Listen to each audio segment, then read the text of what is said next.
Nithyanandeshwara Samarambam Nithyanandeshwari Madhyamam Asmadacharya Paryantam Vande Guru Paramparam.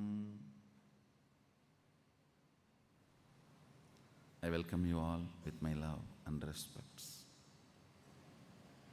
I welcome all the devotees, disciples, Samajis, Satsangis, Shri Mahans, Mahans, Tanidar Kotari, everyone sitting with us all over the world through Nithyananda TV and Nayana Diksha for the living Sadashivoham process.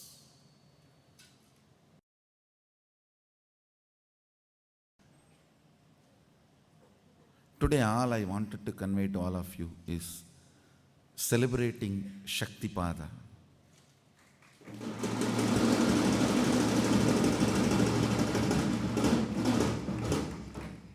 As I gave, this is the message for Sadashivaratri. This whole Sadashivaratri Rutu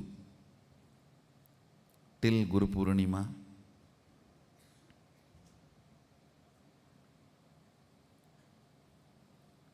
I'll give you the signs of Shakti Nipada. As I told you all last week,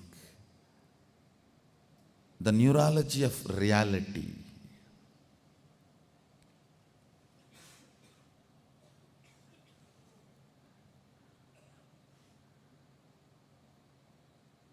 and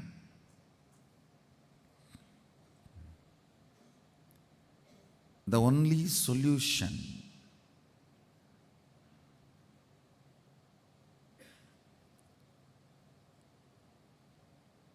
to experience Sadashivatva in the neurology of the reality is Shakti Nipada. Listen. First I spoke about physiology of reality, then psychology of reality, now neurology of reality.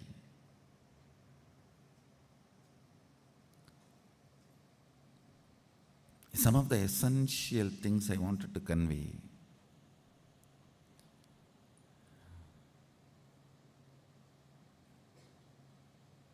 About the neurology of the reality is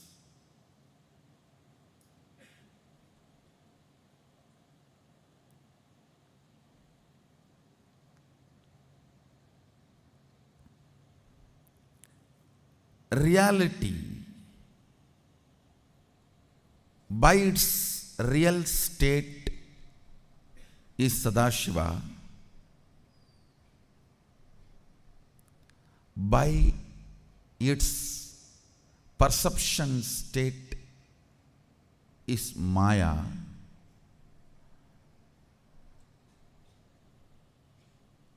the space which literally makes the Maya shiver and breaks, takes you from the perceptional reality to the real reality. That space is called Guru Tattva. Listen. Listen intensely.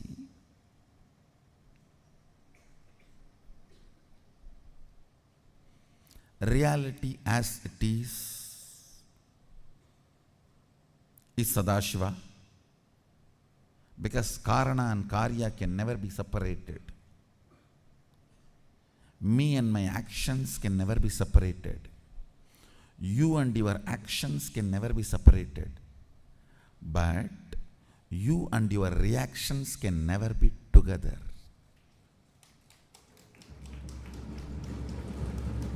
You and your actions can never be separated. You and your reactions can never be together. Biggest problem you have is With your action, you try to separate yourself. With your reaction, you always try to be one with itself. Listen carefully. Whenever you need to take the responsibility, you want to distance yourself from that.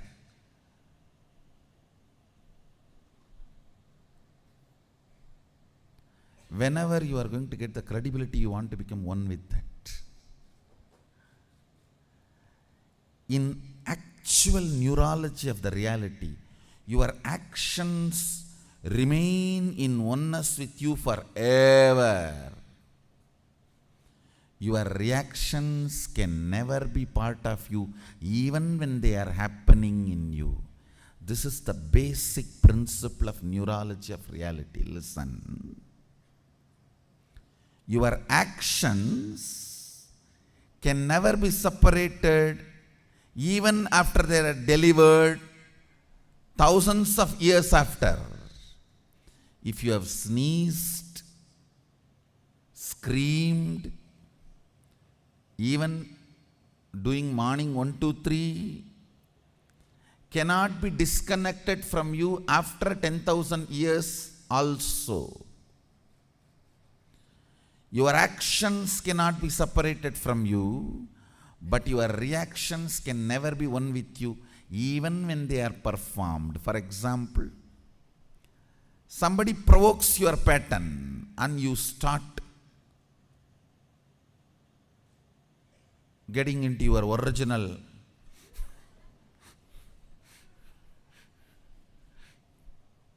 stupid state. Even while that stupidity is going on, it can never be part of you. Listen. You associate yourself with your pattern so strongly, you feel if your pattern is disrespected, you are disrespected. The oneness feeling is so strong.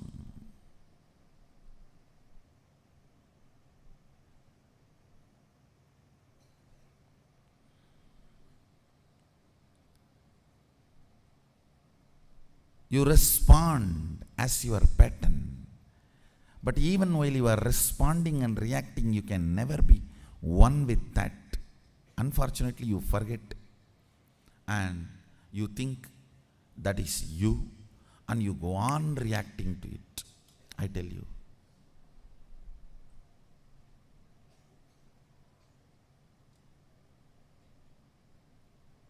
Listen. Listen carefully.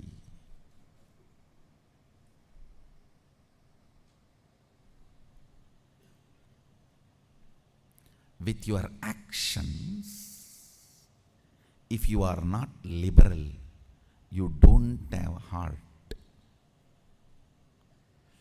In your reactions, if you are not traditional, you don't have brain. Listen. In your actions, if you are not liberal, you don't have heart.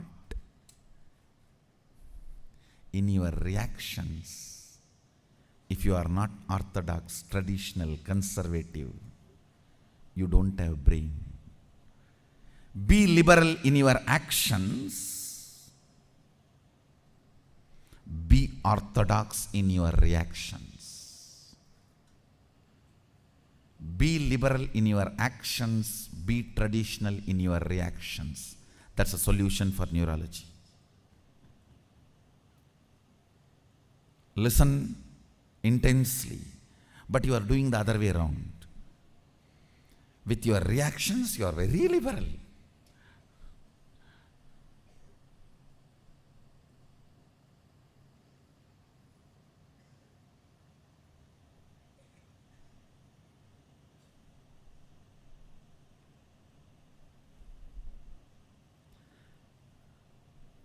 I think it is going above your head. Let me explain few more things. All your actions, which comes from your very cognition, not from your pattern. How to differentiate? I will show you. if your actions are celebrated by you when you are up or down, it is the actions from your cognition. If some of your actions are not celebrated by you while you are up and down both, then it is your reaction. Understand? If your action can be celebrated by you throughout the fortnight, it is from your depth, cognition. For women, even one night. It is from your depth. You don't need to wait for a fortnight to go through the ups and downs. That is a blessing in a way, because you have a scale ready-made in your hand. Within 3-4 hours you can find out what you did is right or wrong. Listen carefully. Throughout your ups and downs, if your actions are recognized by you, it is the action from depth, it is not reaction. This is the scale. If your actions are not celebrated by you, it can be even so-called spiritual practice, but it is only reaction. Listen carefully. I am not saying all reactions are wrong, but I am saying all actions are right. Understand? All actions are right, but I am not saying all reactions are wrong.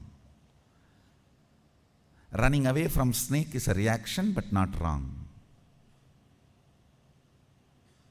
Running away from fire is a reaction, but not wrong.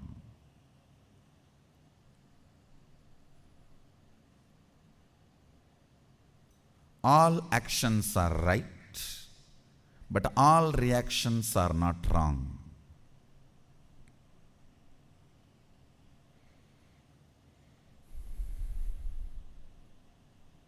I am literally rewiring your brain. That is why you feel, oh God, what is going on?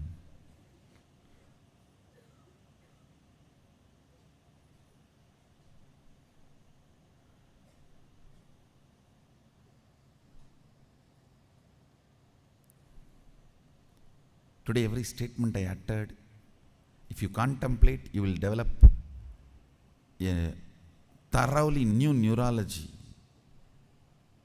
so you can perceive the reality as it is. Delusions, Maya, need to be handled with nuclear bomb, not with a surgical instruments. No. It need to be demolished, not surgery performing. No. When I am building a new neurology, that will be done almost like a surgery performance, surgery precision. Not 1 inch this side, 1 inch that side. But when the delusion need to be removed, it's a nuclear bomb. Just drop and destroy the whole area. So that's what I am doing. Listen carefully. If you are not liberal in your actions, you don't have heart. Means you are not alive. In action, be liberal. Means adding more and more depth to you. Understand? Listen, I am making another important statement. A man who celebrates more and more right depth cognitions, which makes him do actions, is celebrity.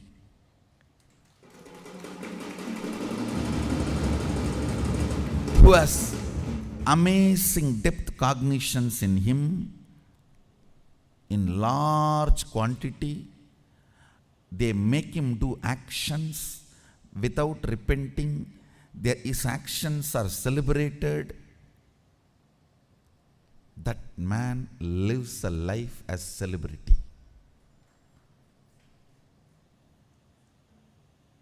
Add more cognitions in your depth.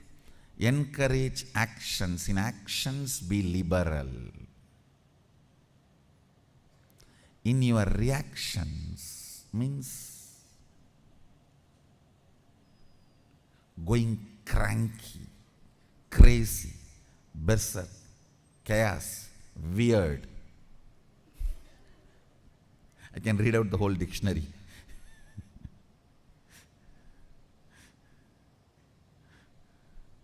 Loose, cuckoos, Dumbo, Jimbo Mumbo. I can go on. When you are planning to go cranky, dash, dash, dash, dash, dash, dash, dash, be conservative. Have lot of sensor scales. Is this situation really wants me to go cranky? Is this situation really wants me to go crazy? Is this situation really in need of me getting overwhelmed? Is this really demanding that I should get stressed? Only then things can happen. Understand? Every time you get stressed, you wash your neurology with the pitta layer, which takes almost 2-3 hours of bliss to remove the effect. I should say at least 2 hours of bliss, Shaktipada, is required of one stroke of stress. So be very conservative in letting the reactions take over you. The compulsive behavior patterns. Be very conservative about compulsive behavior patterns taking over you. Understand? Unfortunately, when it comes to compulsive behavior patterns taking over you, you are very liberal. When it comes to the actions, you are very conservative. You have 2000 scales, 2000 no entry board, no exit board, and no parking board. No parking, no entry, no exit, U-turn.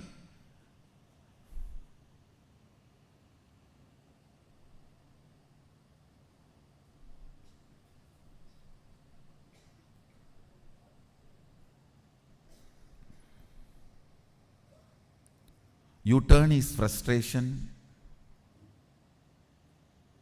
No entry is depression.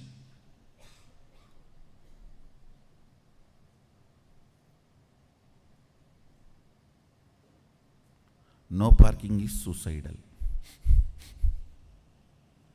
At least U-turn, no entry and all can be tolerable. But what will you do if there is a no parking signal inside you? Then where to park? At least for parking, you need a place. With this no parking only, the suicidal tendencies start. Understand, in your existence and action, functionality of your neurology with the reality, you are too conservative, orthodox. Thousands and thousands of stoppages.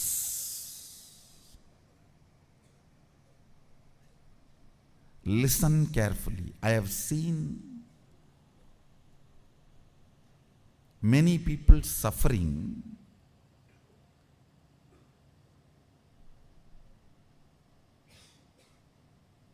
with the concepts of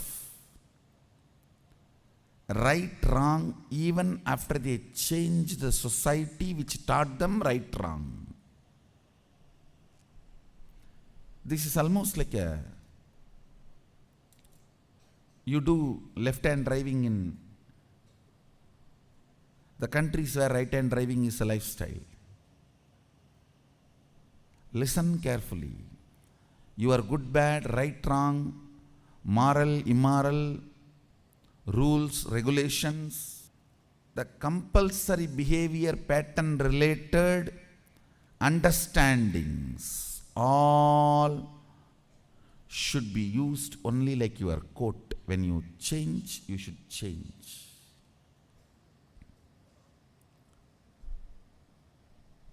If the overcoat becomes band-aid on your hand, that is what I call confusion. Please watch today's LSP session at least 5-6 times, because every statement I am making, you need to contemplate on it. I am defining celebrity, I am defining confusion, I am defining actions, I am defining reactions, the whole neurology of reality. Because I am in the mood of the doctor. Whatever he speaks, you can never understand. And finally, you ask for conclusion. Listen carefully. In Vedanta, there can be conclusions. For example, what is the essence of Vedas? Vedanta.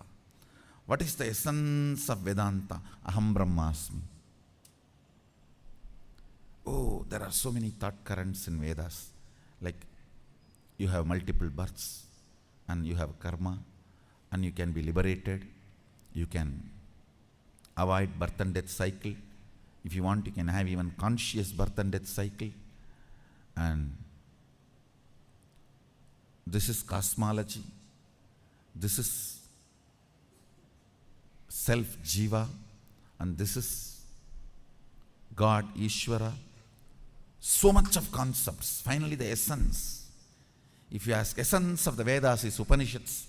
Essence of Upanishads is Vedanta. Essence of Vedanta is Aham Brahmasmi. But in Agama, there is nothing called Agamanta. You cannot say the essence of Agamas is Sadashivoham, and essence of Agamanta is Sadashivatva. You can't say. In Agama,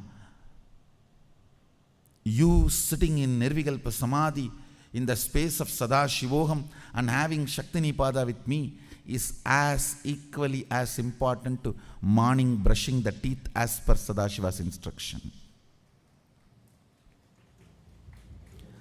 The number of strokes you need to do in morning brushing the teeth is as important as the Shaktinipada, Shaktipada you have with me. So in Agama, there's nothing called Agamanta.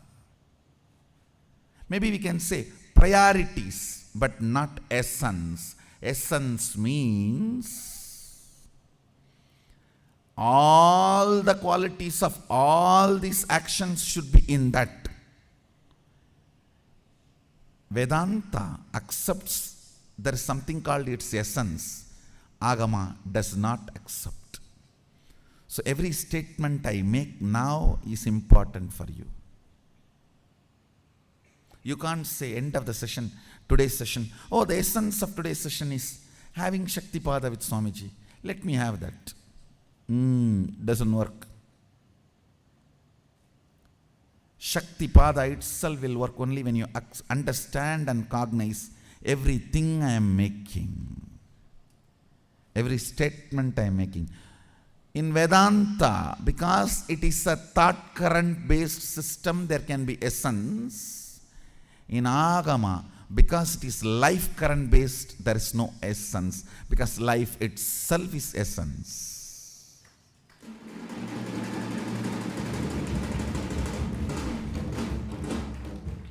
Sitting with me in Shaktipada is as important as the number of Rudraksha you are supposed to wear on your neck. You can't say, I am having Shaktipada in this I don't need to follow Sadashiva's instruction. No, Agama does not work in that way. You can't say end of the electricity, essence of the electricity is switching on and off. No. Switching on and off will work only if the wiring is done properly, if the circuit is done properly. Vedanta creates seekers, Agama creates gurus.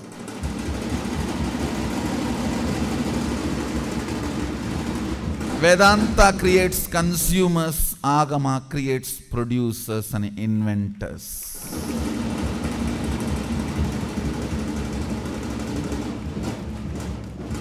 In Vedanta, you are taught switch on, switch off. In Agama, you are taught how to build a circuit and establish it. Understand? So do not try to find the essence of today's satsang. Today's satsang itself is essence. So try to drink it completely and digest it and make it as your cognition again and again and again. So I am repeating.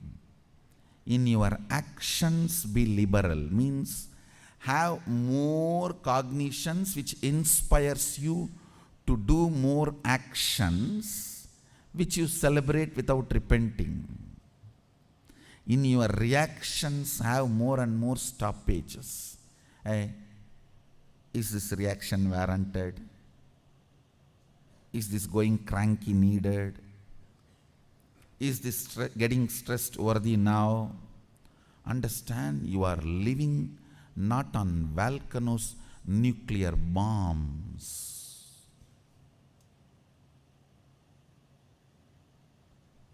Sitting on volcanoes.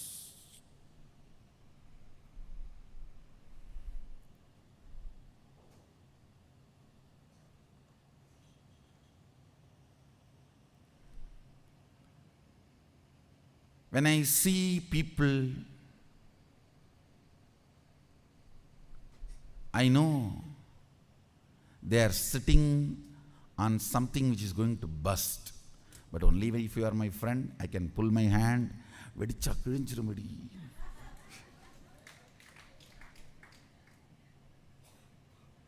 If not, how can I pull your hand? Ask you to get out.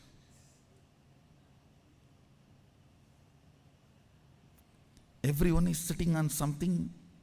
If that busts,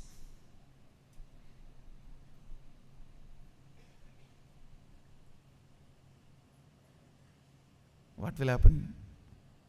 You know. I really want to say, I really want to tell, I really want to pull everyone's hand when I see everyone.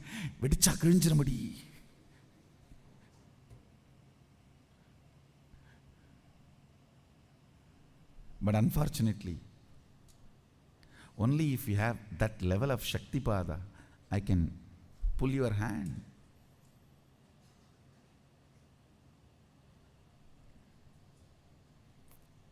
If you understand, or if you know the gas cylinder story only, then you can understand.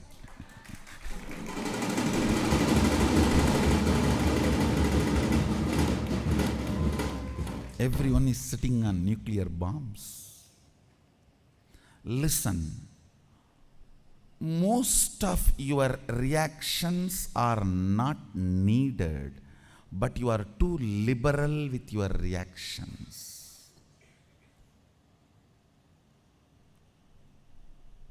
When you are too liberal with your reactions, your brain stops working, means your neurology is hit and destroyed, killed. It does not exist anymore for you. You can be alive whether breathing long, deep pranayama, or you can be kept alive just by the ventilator. Oxygen gets into your lungs and circulates and just keeps your heart beating.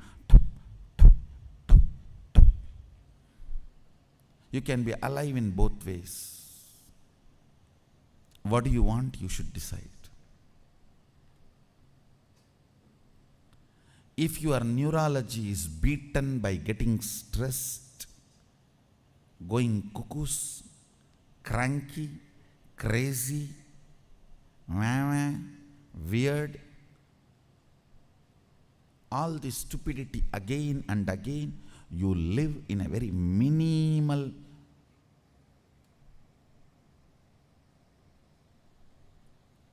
almost with 1% power battery you are trying to operate your laptop, computer. Tuk, tuk, tuk, tuk, you try to do, and before saving, tuck,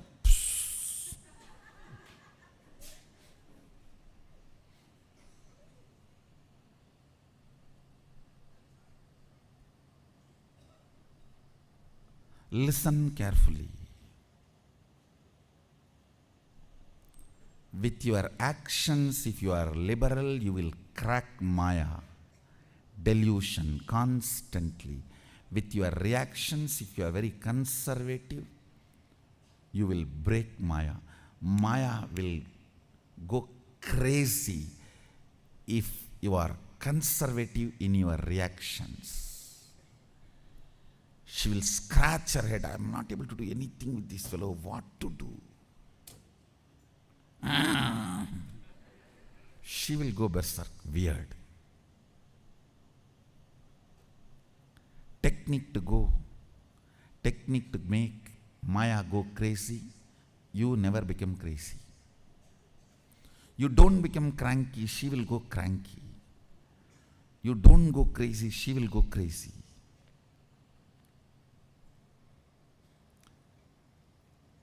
People who are highly conservative in their reactions are the most successful beings. Understand? Listen.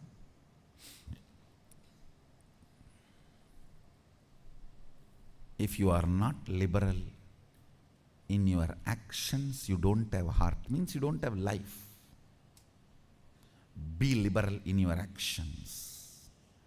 Do not have that self-restrictive SDHDs. Your SDHD is the self-restrictive. Self-doubt is U-turn. Self-hatred, no entry. Self-denial, no parking. In your actions, do not have that SDHD. Only yesterday I have planned for 70 type of different researches need to be done on the powers I already manifested. I am actually ready with instructions. 70 major important researches we need to do and establish. I was waiting for some of the research team to write the thesis. Then I understood. Because nobody can understand the whole methodology of this power manifestation. Nobody is able to write the thesis. I myself have to write, so I downloaded it. I'm ready with the 70 theses now. I'll just spend a little time and spell it out. Because from Shivaratri day I have committed, I'm going to make this third eye as easily accessible as Anasin, Metasin, iPhone 6 all over the world.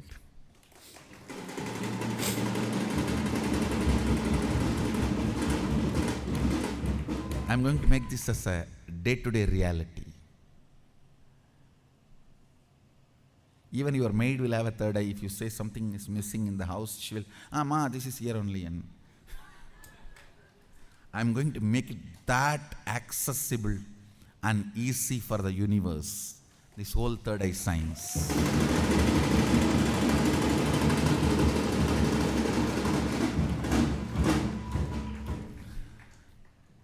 Just evolving a proper research strategies and leading. And like how, if you join in Google, Microsoft, all those companies, when they were startups in the beginning, how you are fortunate, because you will be sitting on a huge chunk of shares, which is now billions. At that time, which was not even few dollars. Now it has become billions. Same way, anybody joins now with the Sangha will feel that they have done the best thing in their life.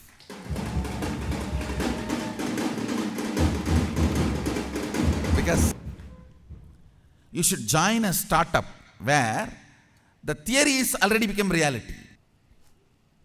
Understand? You should always join a startup. I am giving you the precise business advice. If you are planning for your career and business, you should always associate yourself with the startup whose basic concept has become reality. Marketing is not yet done. You should not join whose basic concept has not yet become reality. Then a lot of risk. It may get killed. It may not even happen. And you can also not join if already marketing is done. Then you are useless. You are irrelevant. Share value is too high. You have to join where the basic truth is established, but marketing is not yet done. We are exactly precisely in that zone.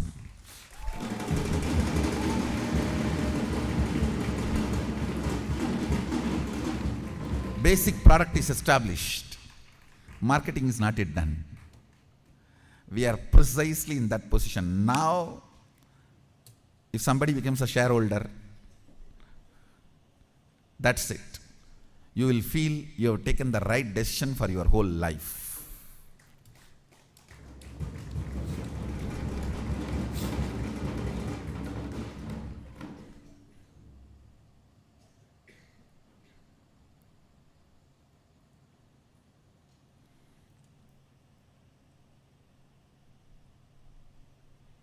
I was talking about the 70 research theses I've downloaded about these powers. Understand, I wanted to tell you exactly how I was doing it. When I close my eyes in the samadhi, I can see very clearly the whole circuit. It will be like a thin gold sheet on which the lines are carved. So I take the bliss like a plastic layer and apply on it and laminate it. Understand? Bliss, which makes your body fluids segregate in your system, is a power. Just like a coffee, tea, it can be shared. Its viscosity is little less, that's all. If the coffee's viscosity is 1 unit, the viscosity of the bliss is maybe micro millisecond. Sorry, micro milli unit, not second, micro milli unit. The viscosity is less, but it is a matter. Listen carefully. Just like coffee, the bliss happening in you is a matter. The viscosity of the bliss and the viscosity of your pitta layer. Pitta happens in your system. The pitta segregates in your system by your getting stressed. Blasting yourself with your liberal reactions increases the viscosity and availability and presence of pitta layer in your system. Pitta layer is responsible to see good as bad, bad as good, right as wrong, wrong as right. Pitta layer is responsible for your smaller vision and making you forget your larger purpose in your depth. If you are again and again finding the same problem and finding the same solution and forgetting the same solution and finding the same problem, you have a thick, very high, thick viscosity and high, thick presence of pitta layer.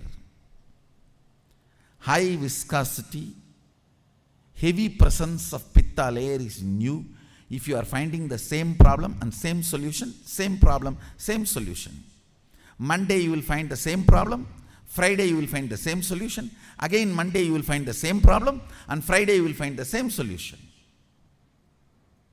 In other words, if you are an IT consultant, at least lawyers find new problems to cheat you. These IT consultants are so stupid. They don't even find new problems to convince you that you have to spend your money. Actually, if you do a startup company, to consult for IT consultants, how to find new problem and convince your customer to spend money on you, that will really be a super hit. Because after all, these fellows need money. They don't bother about anything. They just need to find a new problem. So the customer is convinced that you need to open up the packet. The lawyers are very intelligent about it. And they are really amazing, I'm telling you. To convince the client that you have a new problem, so you have to open up your packet. But IT consultants are stupids. Listen carefully. If you are finding the same problem and same solution, forgetting the same solution, finding the same problem, your pitta layer viscosity is high, intensity is more, presence is heavy. I should say heavy mental presence, not heavy metal presence, like heavy mental presence.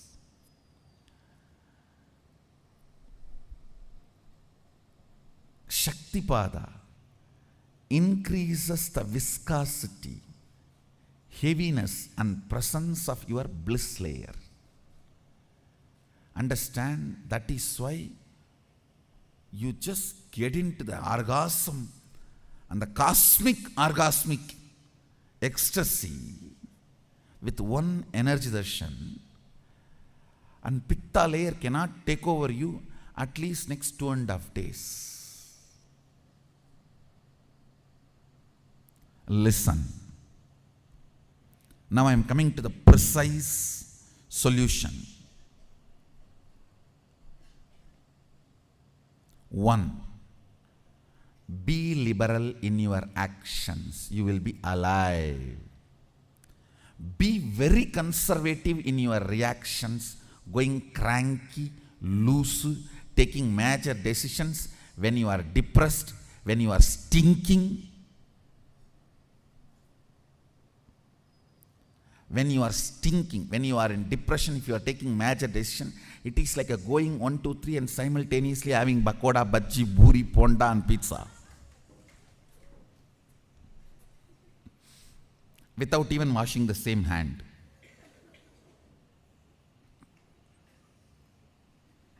For better imaginations,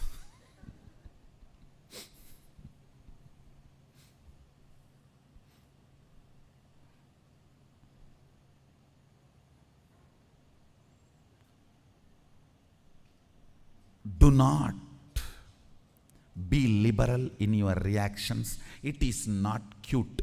It is not the measurement of your freedom. Understand, all of us deeply believe our capacity to react is our freedom. No. You will tighten the noose around your neck and you claim it is a freedom. Be conservative in your reactions every time.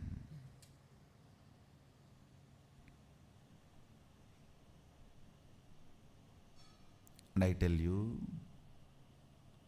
man who is conservative in his reactions knows where to depute his resources to wage the war. Life is Kurukshetra. Duryodhana's reactions were liberal. That is why even with 11 crore, 11 Akshoni Sena, he was not able to conquer just 7 Akshoni Sena. Understand, the whole Mahabharata war was between 11 Akshoni and 7 Akshoni. Pandavas were 7, totally 18 Akshoni. Kaurava's side was 11. 11 and 7. Some of the Bharatams Mahabharata narrations describes as 10 verses 8, but Vyasa makes it very clear, it is 11 verses 7. 7-11, maybe started there only. It was 7-11, not 8-10. Listen, life is Mahabharata. You are in Kurukshetra. If your reactions are liberal, you are Duryodhana. Even the large resources will be destroyed. If your actions are liberal, you are Krishna. Small resources are enough to finish off.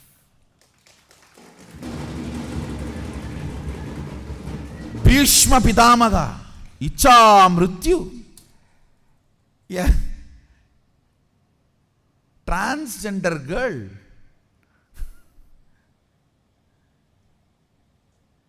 Bhishma Pitamaga, Icha Mrityu.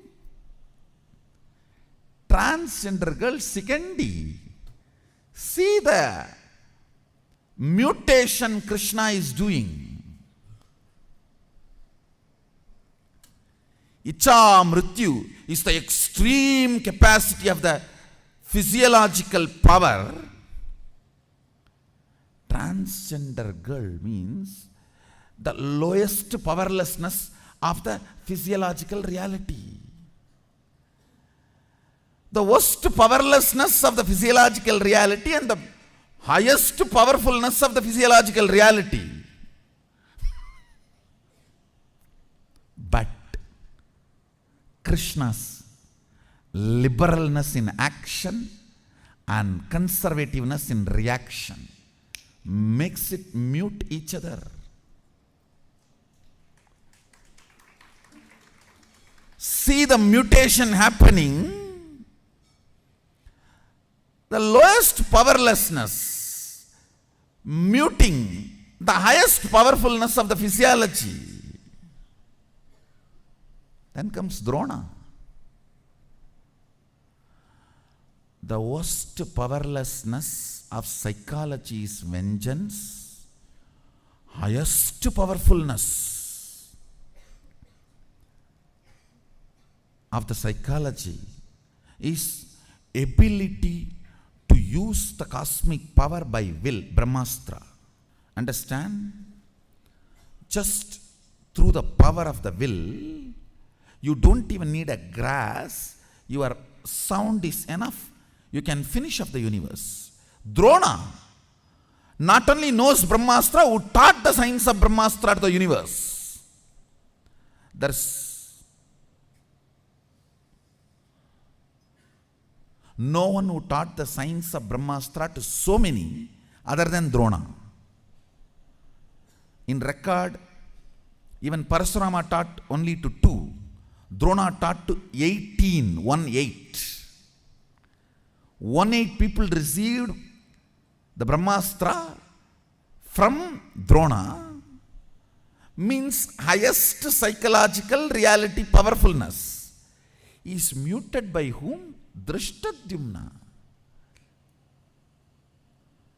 The lowest psychological powerlessness is vengeance.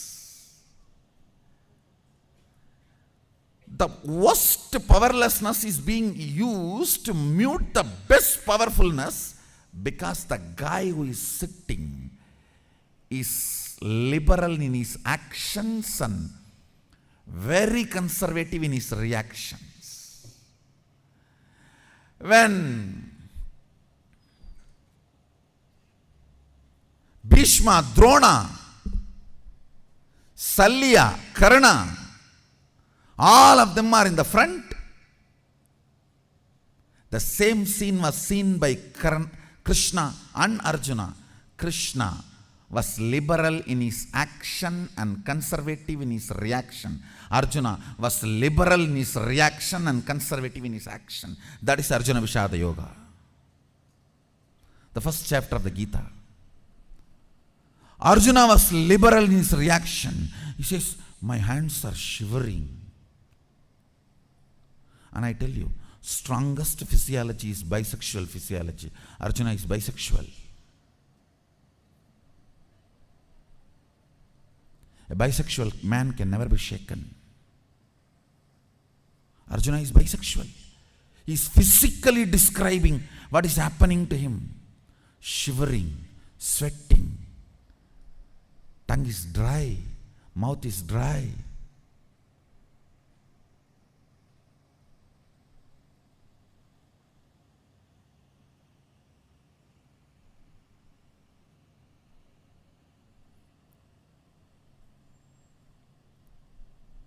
In his reactions, he was liberal.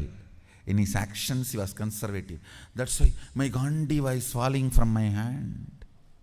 Hey, which you held for your whole life, which is almost extension of you, like your right hand and left hand.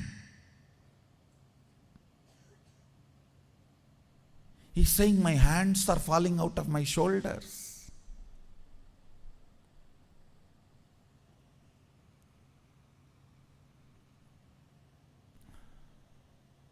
Some of the politicians, when they get overpaid for their drama and they do overaction, based on the payment they receive, they do the action. Understand? I can explain the whole Mahabharata, how this one liberal action and conservative reaction, just that with that one quality, Krishna played the whole drama and won the Kurukshetra war. Sometimes he lost the battle but never lost the war. Yes, in Abhimanyu's issue, they lost the battle. Krishna did shed tears, understand? Because Krishna's one of the important vishwas. He wants this whole Bharat to be ruled by his DNA. And he wanted his DNA to be the source of Bharat, which is the right decision, which is the right thing. So it is through Abhimanyu it is going to happen. When Abhimanyu died, he had tears. But fortunately, already Abhimanyu's wife was pregnant. So he won the war but lost the battle. He would have produced few more kids and managed the country in a much better way. In Abhimanyu's issue, Krishna lost the battle. Abhimanyu's issue was not just Arjuna's son. It was Krishna's ambition too. It is through Abhimanyu, Krishna was getting the best DNAs collected, the best Kshatriya, and Krishna's intelligence. The Yadava, understand? It is Kshatriyas, Yadavas together formed Bharata, and the whole Bharat is ruled by Kshatriya Yadava DNA.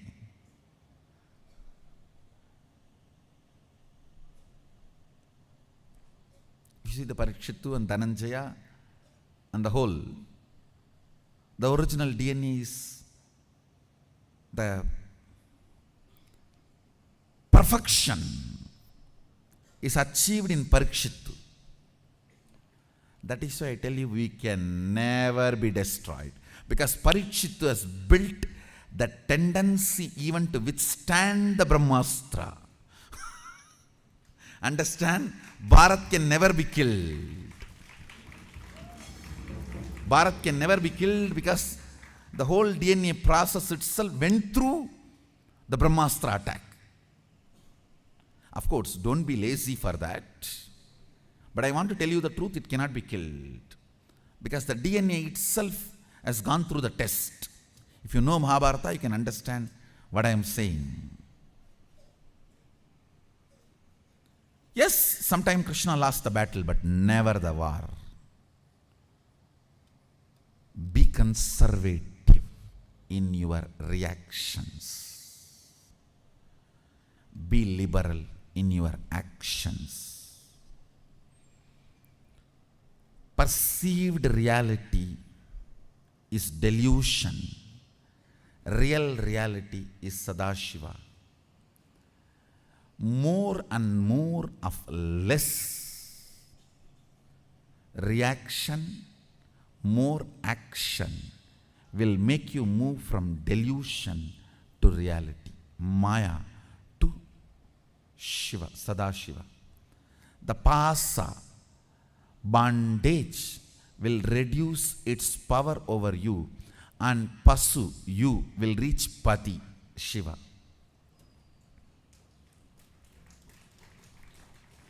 The only thing which stops you is over liberal, being liberal in your reactions and being very conservative in your actions.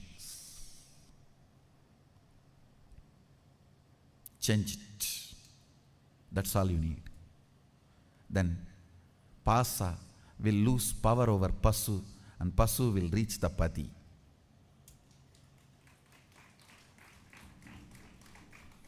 Listen. Shaktipada, the first thing it does in you, increasing the viscosity of bliss, increasing the depth and presence and intensity of the bliss in you, so that automatically breaks the pitta layer, delusion layer.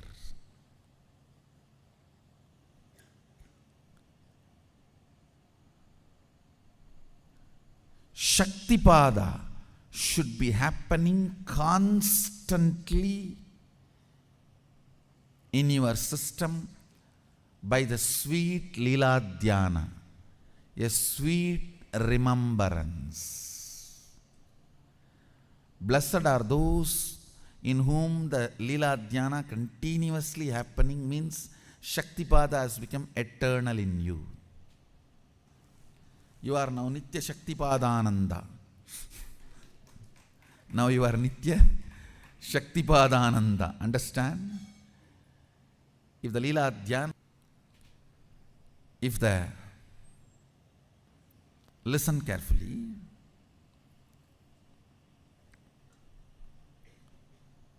If the Lila Dhyana is happening, that Shaktipada has become eternal. You become Nitya Shaktipadananda. Understand?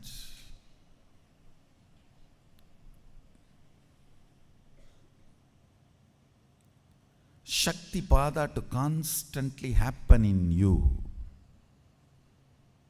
I give you just this two. One, everyday satsang. Never miss satsang. Miss anything but not satsang. Even if you miss your miss, don't miss satsang.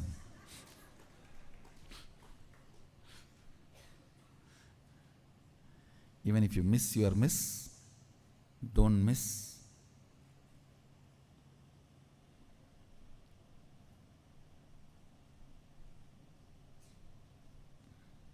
the satsang.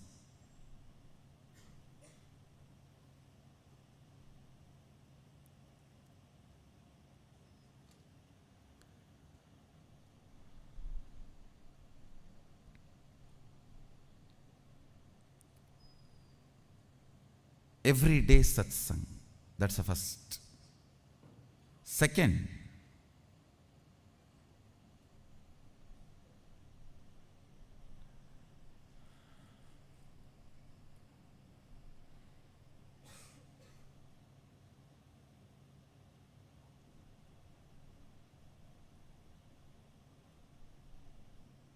listen very carefully.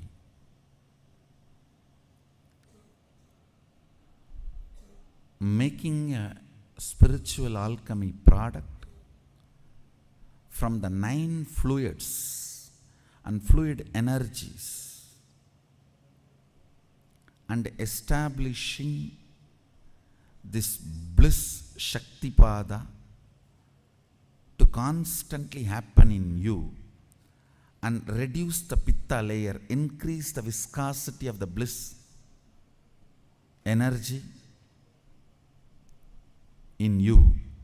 This Guru Mandala is created, now it is ready. Understand? Actually, the spiritual alchemy product was ready much before, but I wanted to take little time to do the energizing process. Now it is fully energized and ready. The metals holding the 9 body fluid energy of Sadashiva is energized. Mercury holds the semen energy, copper holds the tears energy, and each of the metal holds certain energy. The silver holds the nose.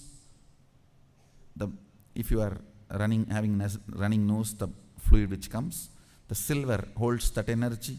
Each of the metal holds the 9 body fluids of Sadashiva's energy. So, those metals are energized. You may find an Yantra and Meru and those different metal energies with the Garbha in it, all that. And Surya Mandala, Chandra Mandala, Vanni Mandala means golden, copper and silver colored Garbhas. And you may have a question. The right eye is the Surya. Why then in the left side the Surya is installed? Actually, I have to see like this and energize. So, my right eye is Surya. That is the reason the copper has been put this side and silver has been put this side. Actually, this is the Surya and this is Chandra. If you keep like this, it will look like, why in the left side of Swamiji the Surya is sitting? Actually, during the energizing, I have to hold like this only and energize. So, my right eye is kept as Surya Mandala. So, it is done for the purpose of energizing. So, your question does not have meaning, because people sometimes have weird questions. That is why I am explaining. So now the mandala is ready. As you all may be aware, Mercury, solidified Mercury Mahameru is installed in this. So, I do not know it is a pure solidified Mercury, which is the most rare, not solidified by any chemical. In a pure organic way, it is solidified. This is the gift for all Sadashivoham participants.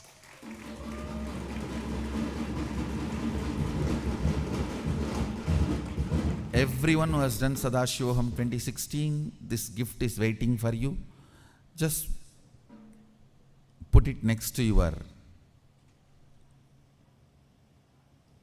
the place where you sleep. Whole night you will be in Shaktipada. Actually, this mandala is created to make your neurological reality to its highest reality.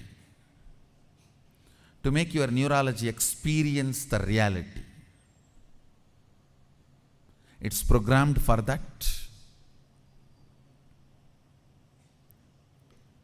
So keep near your bed where you sleep. I should say, in a way, this is the peak mandala, because Mercury is not used in any other mandala. Maybe in the next sessions, when you bring this mandala in your hand, I will speak elaborately about this mandala. Only thing, you will have to pick it up from Bangalore Adinam, as we will not be able to ship it. We do not know the rules of your country, and surely in many countries Mercury is not allowed. So you will have to pick it up from Bangalore Adinam, and you will have to manage how to take it to your country and make your country change the law or change your country, up to you. And I cannot interfere in any of those things. I can only say that I am ready with the gift, and anyone who has done Sadashivoham 2016 can receive it and take it. And next sessions, when you bring them, when you are all ready and equipped with this mandala, I will lead you to the further processes to celebrate Shaktipada. I'll tell you. Literally, you see, if you drink 2 cups of coffee, how you feel, 1,000 times more you will feel by the Shaktipada of this mandala. I will literally, physically make you feel that. Shaktipada is equivalent to thousands of coffee without the side effects of caffeine. Actually, nice, that word is close to caffeine. No, it's very significant because it puts you there.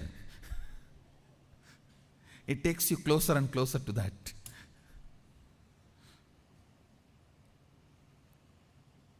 So with this,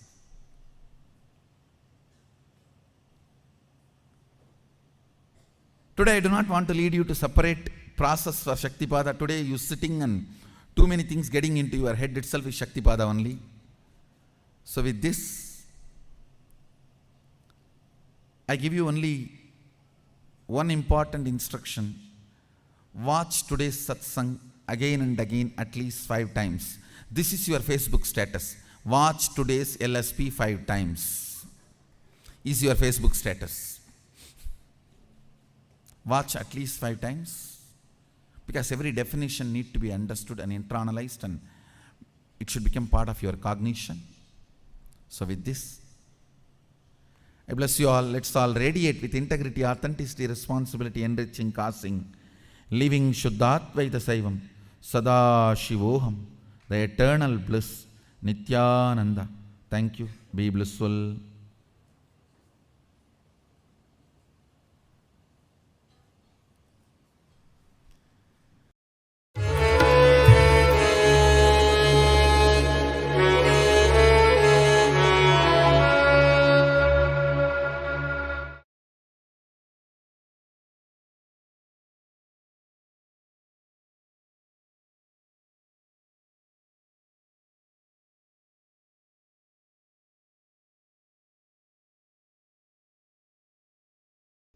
Nithyanandam Paramasukadam Kevalam Jnanamurtim Dvandvatidam Gagana Sadrisham Tattvamasya Ekam Nityam Vimalamachalam Sarvadi Sakshi Bhutam Bhavatitam Trigunarahitam Sadgurum Tam Namami.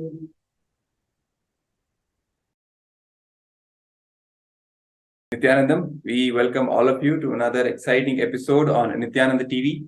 I am Srinitya Brahmasukhananda Maharaj, and we have again with us today Srinitya Rajananda Maharaj, who will be co-hosting this show with us today. So, as we have been going along in this series since the last couple of days on the changing world order, right? And the changing world order, what is the current situation, the scenario all over the globe, especially in the geopolitical sense? New civilizational paradigm is emerging, it is evolving, and how countries are now reshaping, recognizing themselves based on their past history, their past identity, going back to the roots, questioning their own identity and redefining themselves based on their civilization, not based on the current, whatever the system we have been following, the globalization and the identities related to that, but based on their own indigenous identities, the civilizational identity. And in this context, we have been discussing so many things and how Hinduism, the Hindu identity, and Hindus fit into this whole narrative, and the requirement of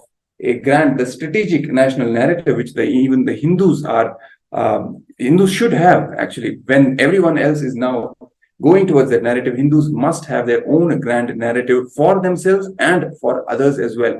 And so many things we have been discussing, especially what we are going to discuss today, that specific topic for today, the title is the end of short-termism, right? Because recently what we have been seeing in the whole, the Western model which we have been following, it's mainly focused on short-term goals, short-term gratification, short-term ends, and to meet those ends, creating the whole model one after the other, which is now collapsing. So this end of short-termism, what it means for us today in this whole current situation, we can discuss. We invite all of you, all the viewers out there, to comment, to put your comments, your opinions, your questions, your thoughts. We would love to hear from you. What do you think about this whole changing situation when everything has become about the short-term gains, both at the individual level and as the national level as well? The kind of economy we are pursuing, economics we are pursuing, the kind of the political and social decisions we are taking, everything has become about the short-term goals, the short-term aims, and how everything is now collapsing because of that. And that is making us question and go back to our roots, go back to our own identity, the civilizational identity that each one of us carry. So, Maharaj, do you want to take this discussion further? Actually, when it comes to short-termism, the way that even the Shastras talk about it, and many satsangs, the Supreme Court of Hinduism, has addressed this kind of agitational gratification. He calls it as something that agitates you, and you decide to do a reaction to it. And most of our, if you see our pleasures and what moves us to in our day-to-day, is just that it is what he explains as agitational gratification, whether it is having the sense of something to eat, or something to see, or something to hear, or something to smell, or something to touch. Whatever it may be, it is sense gratification, and it is not even sense gratification completely. It is mostly, as the Supreme Pontiff shares, it is just because you immediately need something to get away from the present moment, to get away from being alone with yourself, just to not to be away from the space of completion. This completely restlessness that we have with ourselves is something that is unfortunately enhanced and taken granted for by a lot of the media out there, by showing so much amount of sensationalism when it comes to all types of things, including the 5 things that we listed.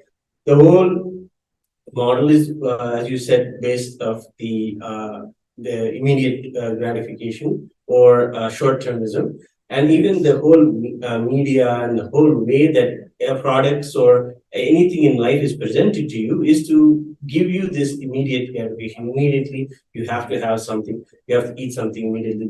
As soon as you see the advertisement for a particular type of food, you will go on to you'll get hungry and do this. The Supreme Court introduces as something that literally in this whole reacting and all this, it comes into us in the form of literally thought currents that are so inside of our muscle memory. Our muscles immediately will react as soon as we see. It is not even a mind thing anymore. It is something like as soon as you see the beautiful, delicious food, then suddenly you'll have the hunger. You may have just had your meal. Wrong signals, right? Correct. Yeah, it completely changes your brain chemistry and how your brain works and how your whole body reacts to the world around you. It really does a lot of damage. And in this MahaParamashivoham program, we give people the opportunity to sit back and have a space where they don't need to even entertain this kind of sense of gratification. A beautiful space of Nirvikalpa Samadhi is introduced to them, where we learn to sit in that deep space of aloneness and find the real truth, that the pure fulfillment and the highest pleasure in itself can be understood when you cognize yourself as Punch, you cognize yourself as fulfilled onto yourself by nature. And that is what the Supreme Pontiff is bringing out as a birthright. In fact, he says, bliss is our birthright. And that is what we have learned in the MahaParamashivoham program. So just wanted to invite everyone who is watching to have immediately, you can take the intention to join the MahaParamashivoham program. That is going to be happening on May 15th. And Maharaj, you go ahead and share anything you wanted to share about sense gratification, or what you also observe, and how maybe an example of how the Supreme Fundamental of Hinduism helped you or someone you know in your life. See, absolutely. See, what you beautifully put, the cognition, the basic reason why there is so much of restlessness and so much of violence in the modern day societies comes from that root agitation that we all of us carry. And even the Supreme Bond of Hinduism, he mentioned earlier in one of his satsang that there are two kinds of societies, two kinds of cultures. One is the mind-based and one is consciousness-based, right? So the mind-based society will always be at war. It will find some person or something to be at war at, because it is fundamentally restless. Mind is fundamentally restless in itself. That is its very nature, right? Because it has no ground to stand on.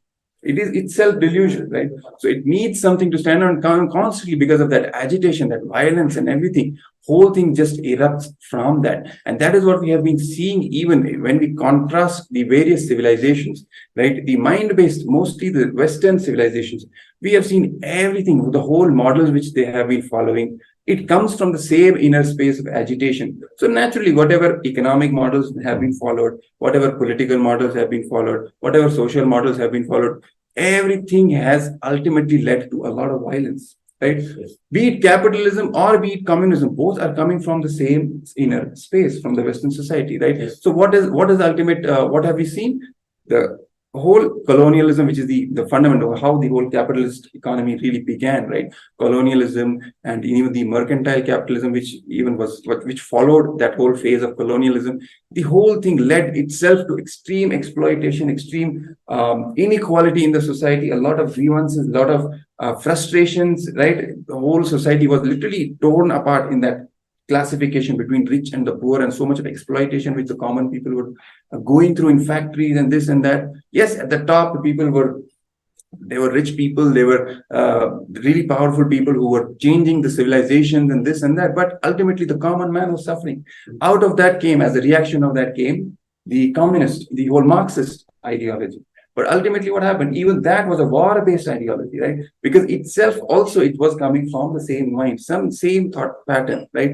It's carrying the same agitation. So we see whatever the solutions which are coming up, even on the civilizational paradigm, different cultures, different societies, this fundamental difference is always there.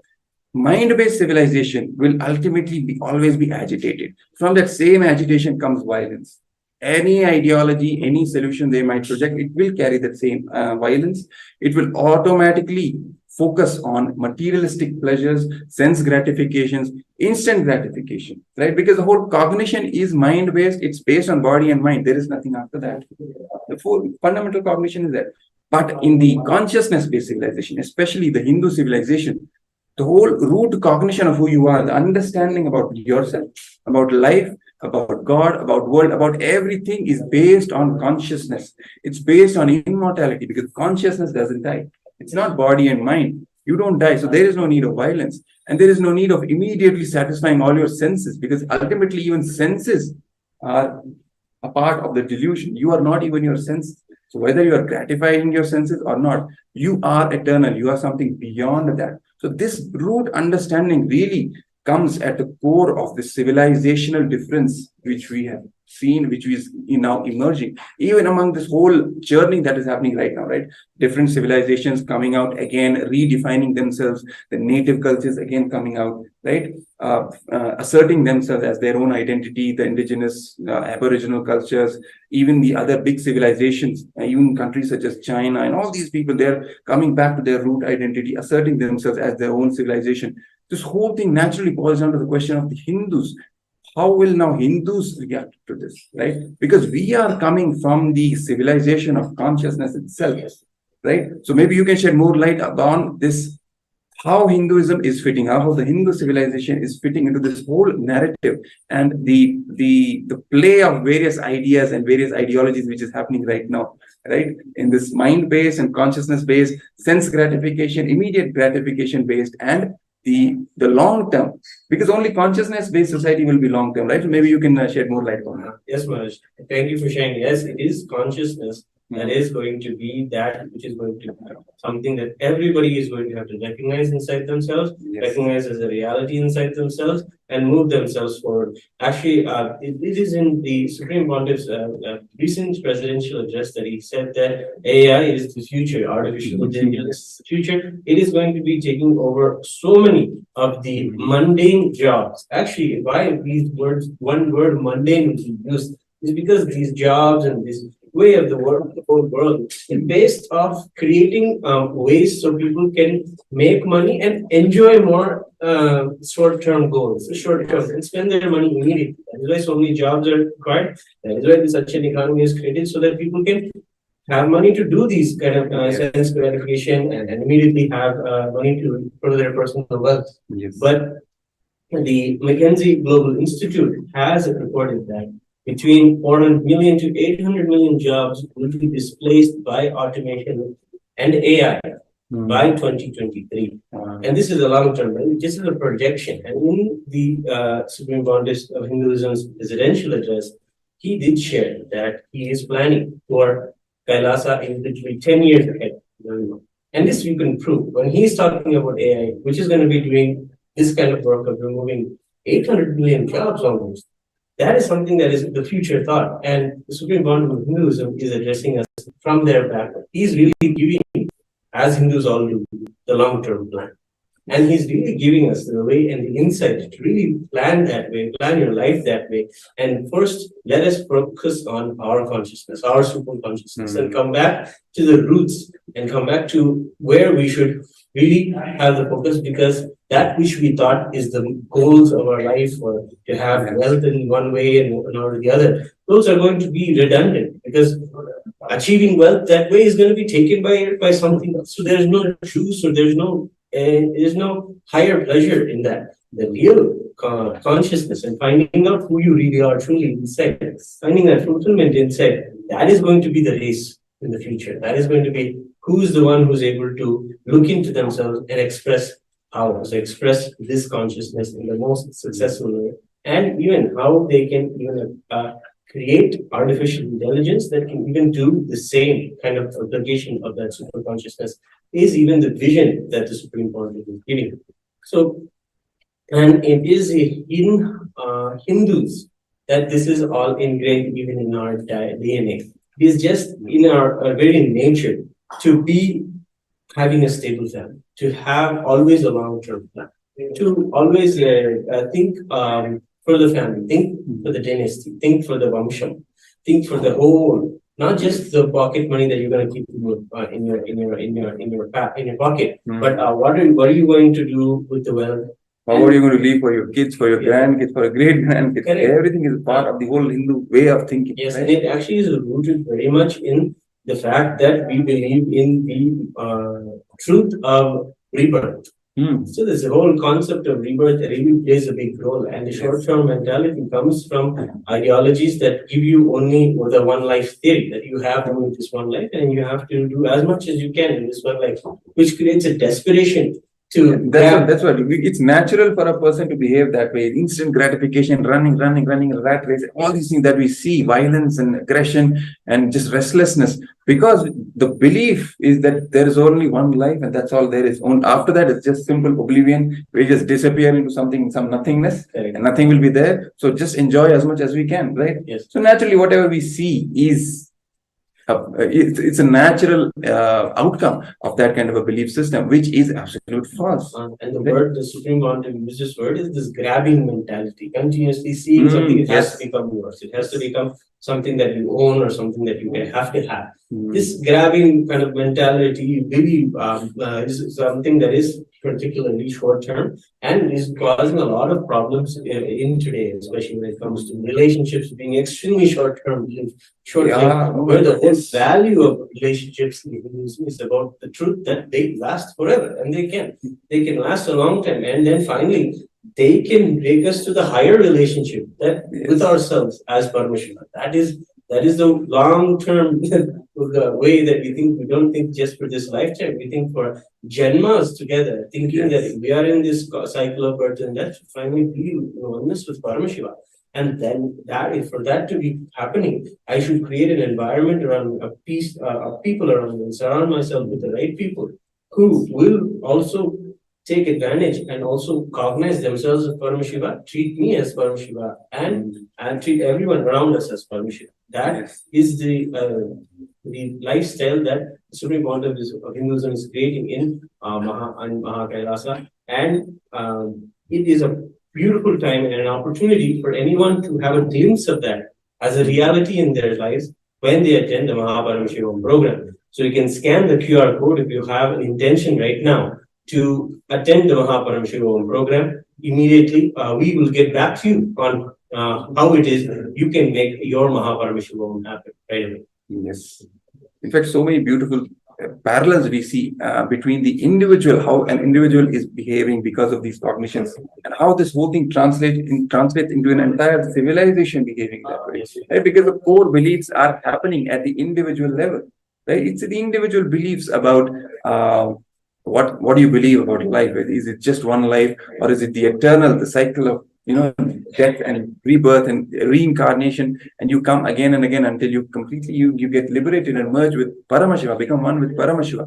That root cognition not only gives stability to an individual, not only makes an individual flower in a complete, stable, nourished way and moving, gradually evolving further and further without any need to, suffer with this instant gratification, with this restlessness. Yes. And I think for Hindus, Maharaj, one of the best examples that we can understand about something that was supposed to be a long-term plan that became a short-term plan is yoga. Yoga actually is a long-term institution to give you the Paramashiva. That is the original purpose of yoga. But it has been consumed by short-term thinking and has become a commodity for consumerism. Yes. It has become something where it has been completely commercialized only for profit, for immediate gain, having the yoga body, just to have a physical look. Yoga is used, but the whole spiritual component, the whole advantage of how it can give you transformation, inner transformation, now that is the real purpose of yoga, is being missed, is being lost in just the way that yoga can give you a good body. And that short-term thinking is it just consumed that part, one part of yoga, where yoga has so many ashtanga, so many parts that can lead someone to complete transformation and literally change their whole life, not just the way they look, but the way they relate with others, the way they think about what their purpose is in life, what they can contribute to the world. All these things is what yoga can do for a person. And people don't even understand. It's not even the steps towards enlightenment which the yoga is. Ashtanga is not 8 steps. It's the 8 limbs. They are the parts which have to be practiced simultaneously.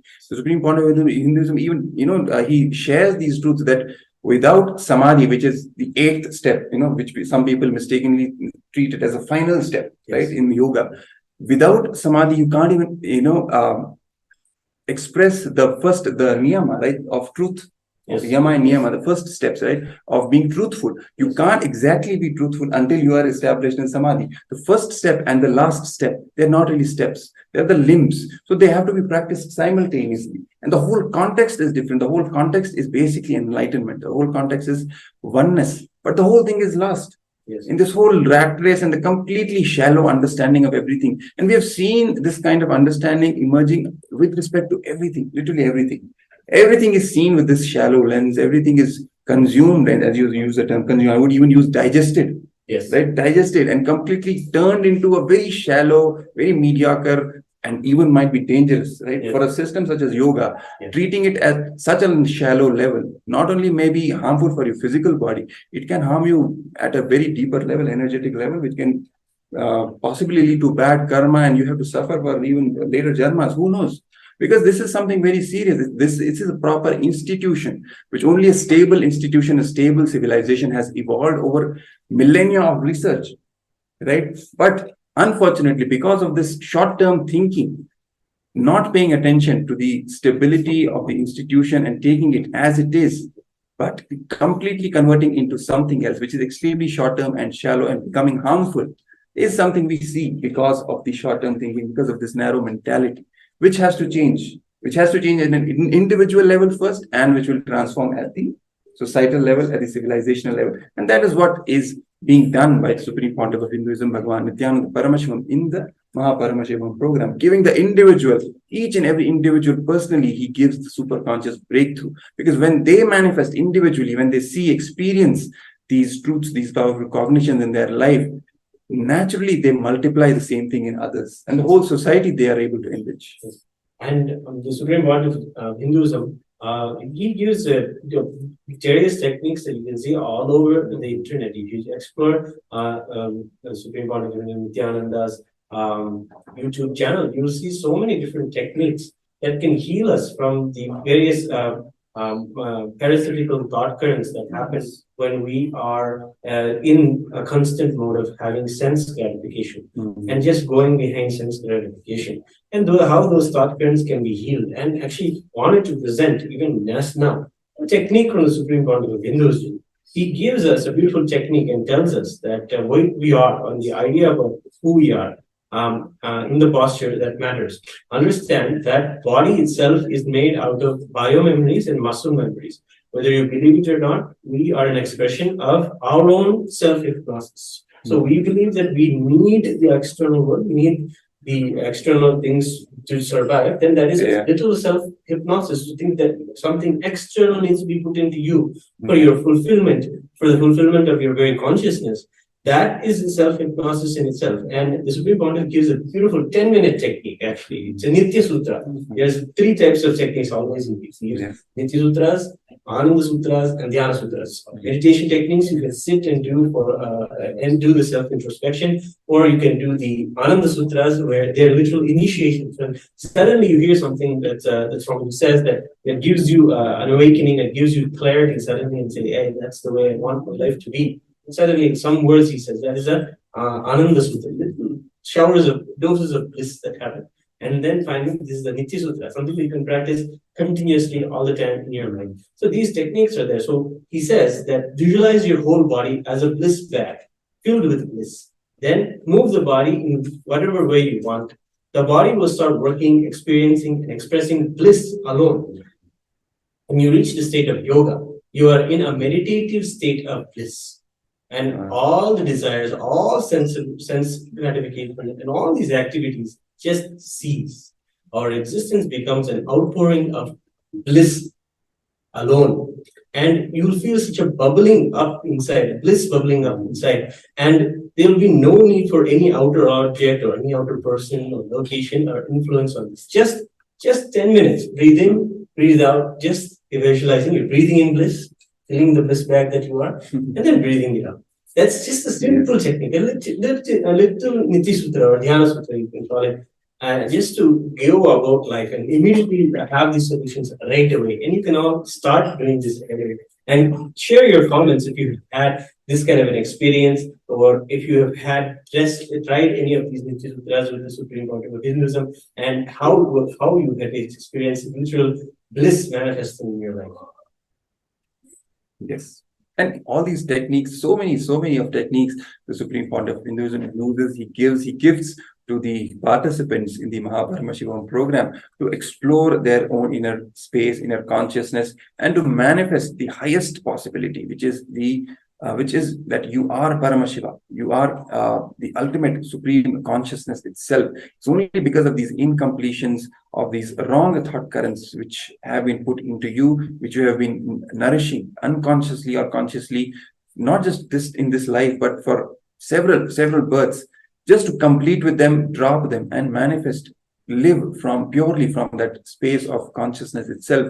That process, that strong process, which is a powerful process, which is happening in his own energy field, with the help of and triggered by his initiation, that is Diksha, when Paramashiva himself has incarnated on the planet Earth to initiate people into this powerful science, which is Sanatana Hindu Dharma, directly given and revealed by Paramashiva thousands and thousands of years ago in Vedas and Agamas, and now getting revived again on the planet Earth in the form of the Kailasa nation, the revival of the ancient Hindu enlightenment ecosystem.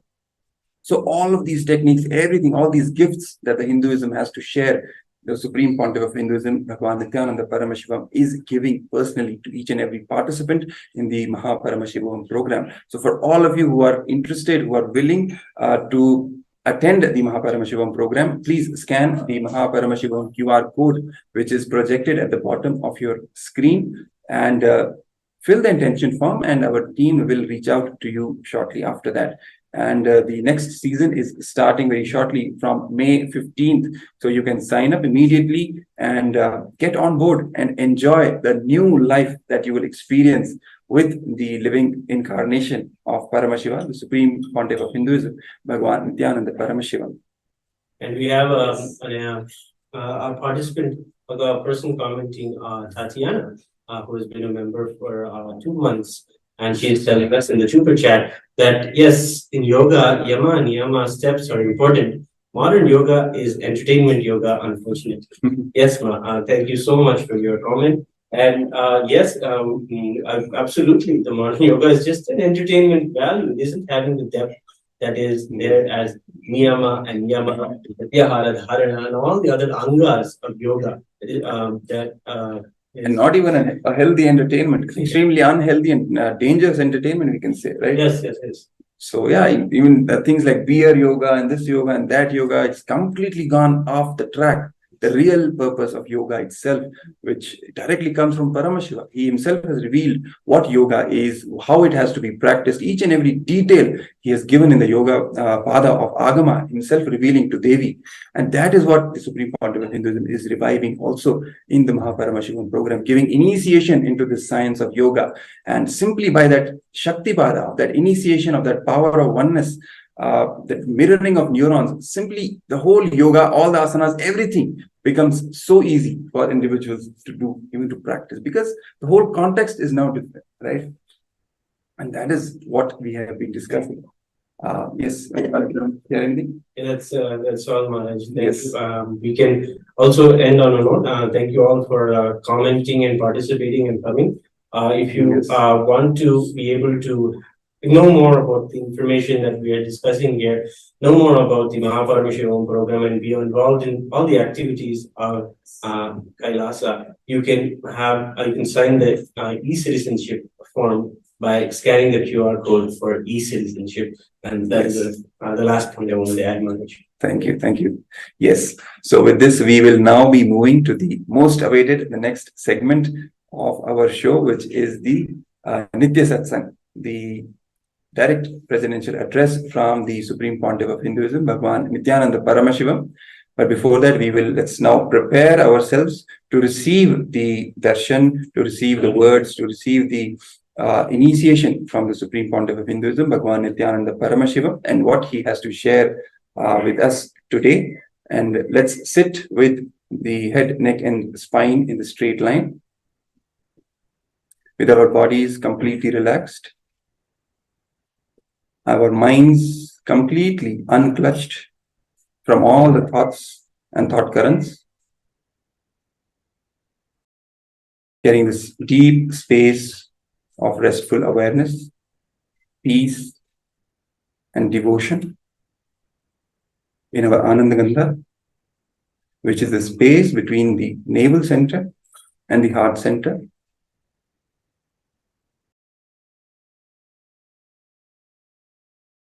Visualize Paramashiva in his magnificent golden form, with a golden light, bright golden light, with 25 heads, 50 hands, and 75 eyes, and chanting the Mahavakya as it reverberates through our entire body, our entire being. Let's chant the Mahavakya as we get ready to receive the Supreme Pontiff of Hinduism, Bhagwan Nithyananda Paramashivoham. Om Nithyananda Paramashivoham. Om Nithyananda Paramashivoham.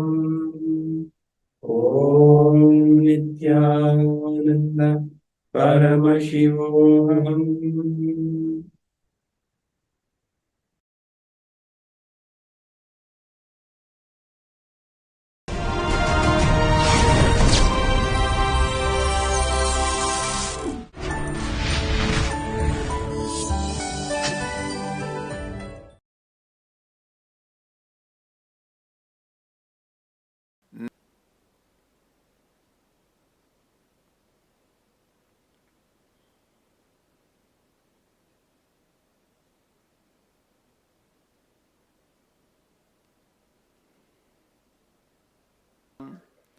Vande Guru Paramparam.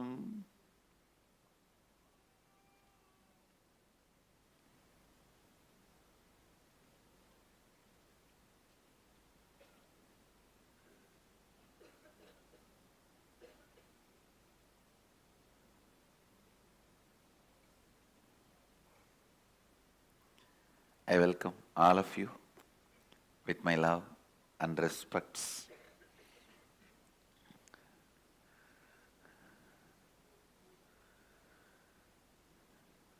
I welcome all the devotees, disciples, samajis, satsangis, Srimahans, Mahans, Tanedar, Kotari, owners of Sarvanyapeta, everyone sitting with us all over the world through Nithyananda TV,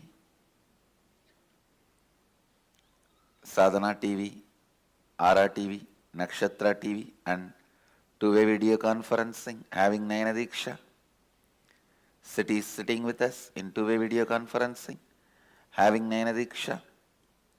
Warrington, UK, Singapore Adinam, Hyderabad Adinam, Puduvai Adinam, Morris Plains, New York, Bangalore North, Houston Adinam, Hyderabad Gupta Kashi, Ponca City, Oklahoma, and Morris Plains, New York, Dubai Adinam, San Jose Adinam, Los Angeles Adinam, Oklahoma Adinam, Seattle Adinam, Phoenix Adinam, Philadelphia, Toronto Adinam, Kuala Lumpur Adinam, Montclair, Redmond, Oman Adinam, and some more cities are joining. I welcome all of you with my love and respects. Hyderabad Gupta Kashi, Salem Adinam. Welcome all of you with my love and respects.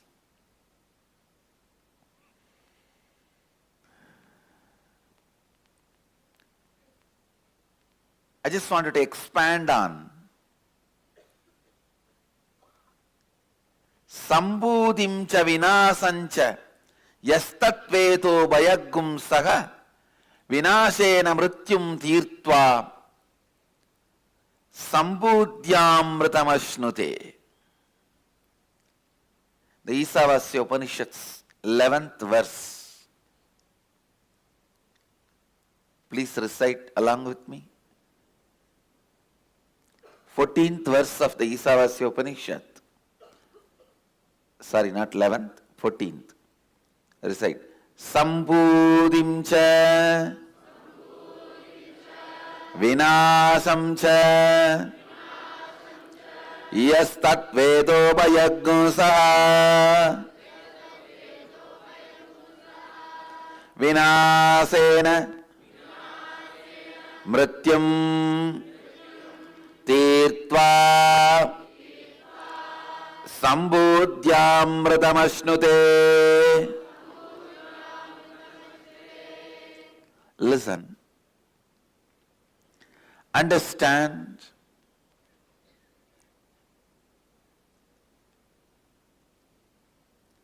Cognize your existence. Cognize the existence of the life, universe, God, everything with a larger vision. Listen. Why you do what you do, why you think the way you think,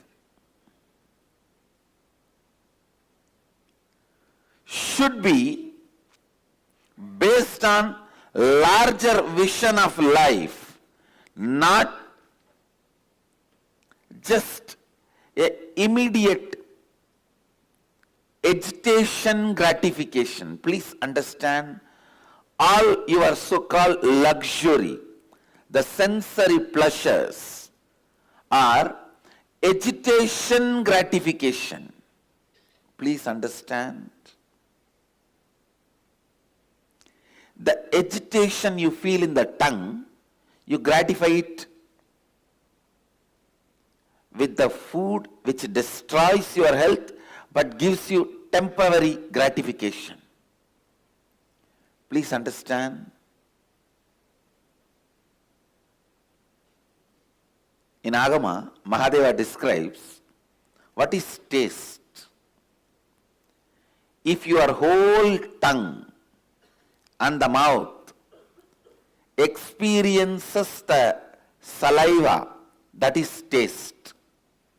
That will never happen by the food which gives you the pleasure of agitational gratification. Please understand.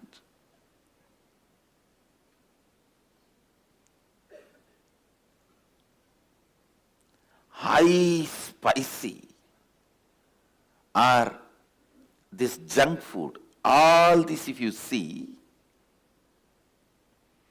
it will not allow the whole mouth to work. If you look little deep, even you know all this junk food, after eating, within 3-4 minutes, you are depressed, tired, bored, want to sleep. How many of you have recognized the immediate effect of junk food on your body? Raise your hand. That is what is agitational gratification. I can give you some more. I'll give you some more example. The music which agitates your lust and gives you gratification. The scenes like a pornography which agitates you and gratifies you. The vulgar, hardcore pornography which agitates you and gratifies you. Whether it is through the eyes or ears or the nose or the tongue or the touch, the agitational gratification items will always be short-term goal with a very short vision. If you see the agitational gratification items, you will not have even vision about your own 100 years lifespan. The more and more you expand your cognition of your lifespan, better and better your strategies for life become. Please understand, if you think you are going to live for 100 years, you know from the beginning how you are supposed to maintain your stomach, how you are supposed to maintain your body, how you are supposed to keep your mind. If you are too brilliant and understand, it is not just 100 years, it is going to be birth and death, then you know how you are supposed to keep everything. The shorter you cognize your existence, you will go for agitational gratification practices. Means which gratifies you now, whether hook or crook or agitation or whatever, which excites you now, which agitates you now, that becomes pleasure. Please understand, even the word pleasure has a different meaning for a different kind of people. If you think you are going to live for 100 years, beef and the non-veg can never become part of your diet.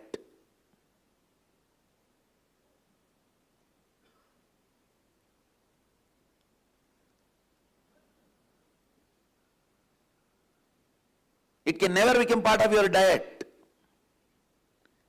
because that food agitates you to gratify you. By agitating you, anything brings gratification. The pleasure itself is a very low level pleasure because your cognition about you is very low. So your cognition about pleasure is very low.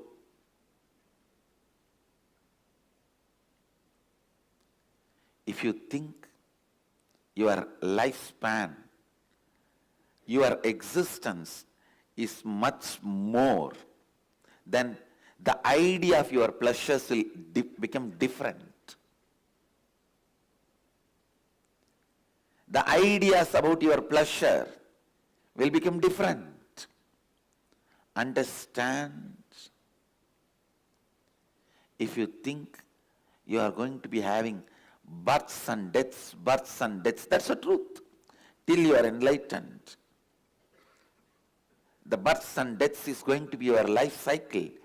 Then simply you know what is going to be your pleasure, what is going to be your pain, what should be your pleasure, what should be your pain.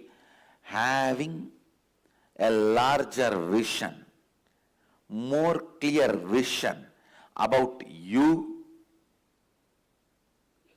Actually, when you have more clear vision about you, all your actions will be aligned to that. Your pleasure, what do you consider as pain, what do you consider as pleasure, what do you consider as good, what do you consider as bad, everything will become different if what you consider as you changes. What do you consider as you, if that changes,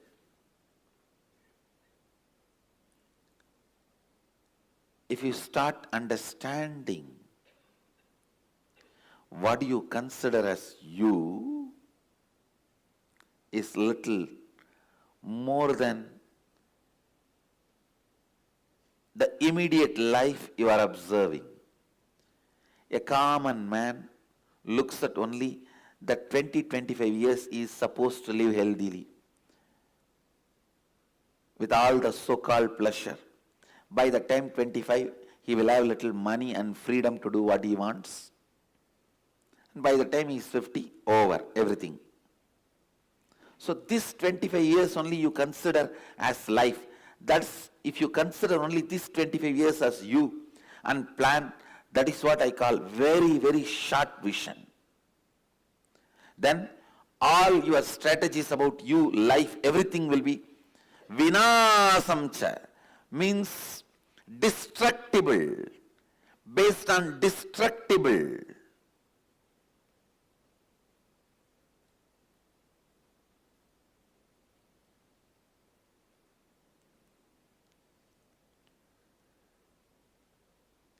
If your strategies are based on something destructible, do not enjoy, do not expect long-term peace or bliss, because your strategy itself is not for that. When you are building your house itself, you are building with bamboo concrete, which lifespan is only 20 years. And then you expect your fourth generation to live in that house. You make a wall. This is for the photograph of all my first generation. Then this is my sons and daughters. That is for my grandsons and granddaughters. That is for my great-grandsons and great-granddaughters. The house itself is going to live only 20 years. Agitational gratification. Understand, today I am using a new word. If you look in and analyze, a little bit of looking in is required. Look in and analyze. All your short-term goals will be agitational gratification, which agitates you and gratifies you.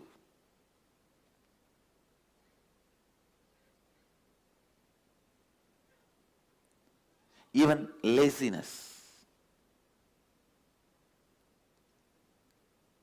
early morning, how you are breathing and life, that decides how you are going to be whole day.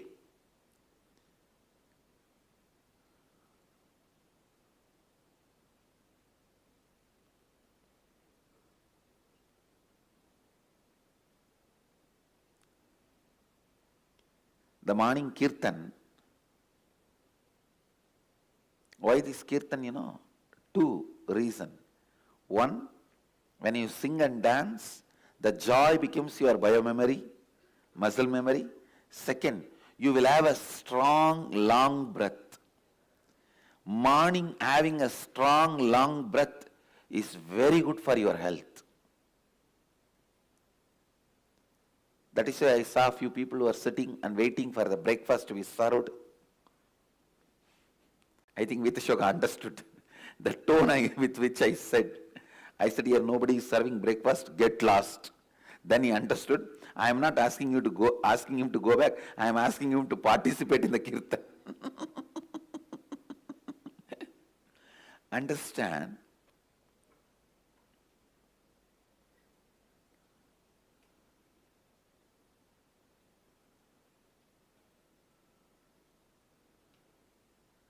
These two words, agitation gratification, delayed gratification.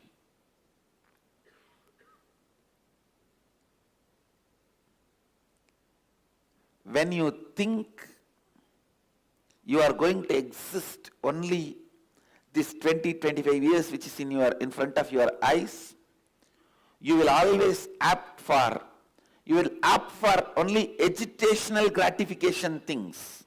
Now, what next?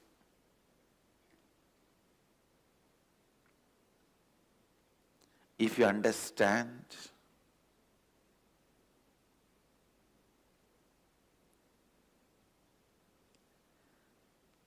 your life 100 years, your life is 100 years. Your pleasures, pain also will transform. It will take a different shape. And if you understand, you have many births and deaths in front of you, your ideas about pleasure will change, your ideas about pain will change, your life will not be hormonally hijacked. This hormonal hijack, understand the word I am using, hormones hijacking you is one of the worst thing can happen to human being. When the hormones hijack you, gone. Before even you open your eyes, life is over.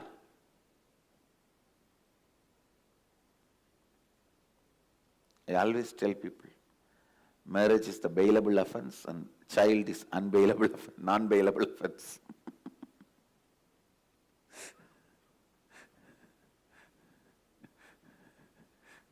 Marriage is bailable. Anytime you can get bail and escape. Once you have a kid, non-bailable.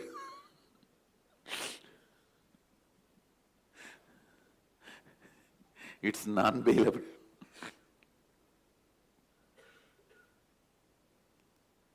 Anyhow, that is much the lighter note.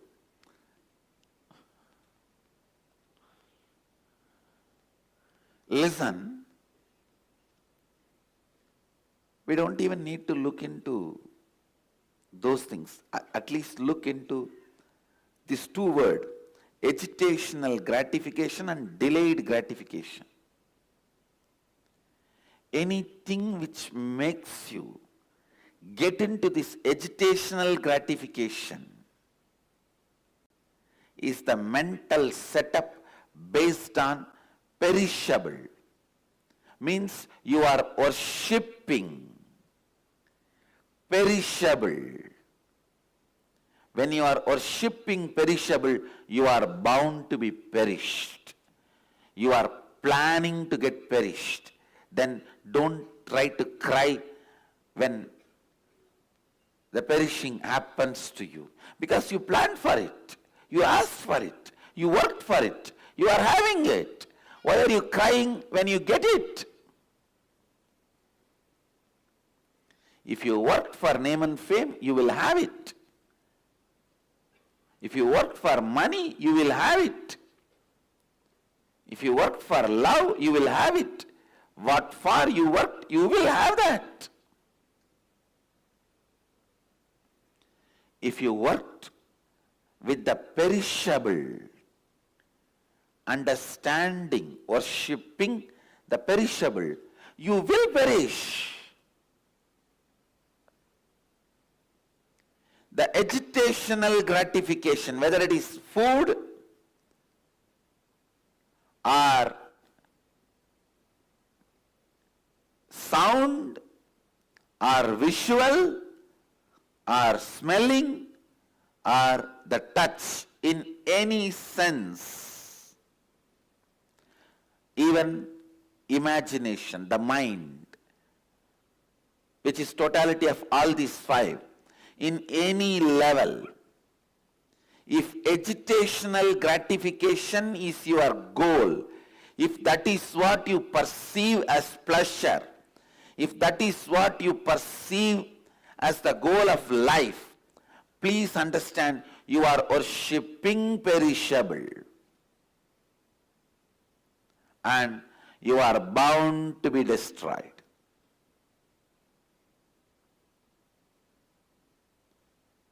Whether it's a taste or touch or seeing or smelling or listening, in everything, if you are functioning based on the principle of delayed gratification, means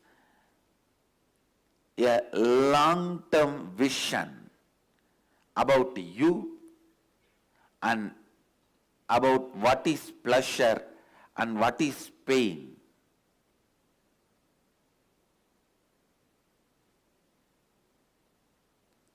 Actually, when you have a true understanding, a right understanding about you, even the quality of food you enjoy will become different. The quality of visual you enjoy will become different. The quality of music you enjoy will become different. The quality of smell you enjoy will become different. The type of the touch you enjoy will become different. It will all be based on delayed gratification.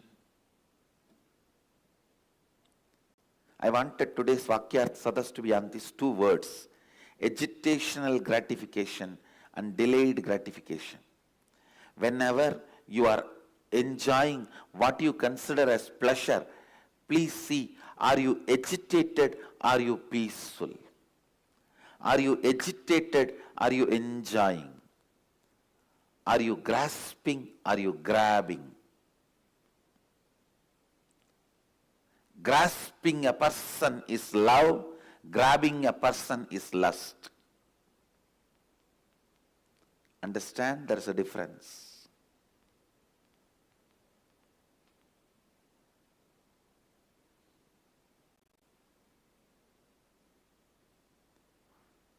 Whether you are tasting a food or seeing some visual, listening to any music, or enjoying a smell, or enjoying a touch, or a sexual act, look in. Are you agitated, or are you in the mood of peace and enjoying? Are you celebrating, or are you agitatively pushing you? If you are agitated, be very clear, you are based on perishable and you are planning to get perished. When you perish, don't cry because you planned for it, you asked for it. When you are understanding about changes, when you are really when your taste is matured, that's the right word I wanted you to understand. When your taste is matured,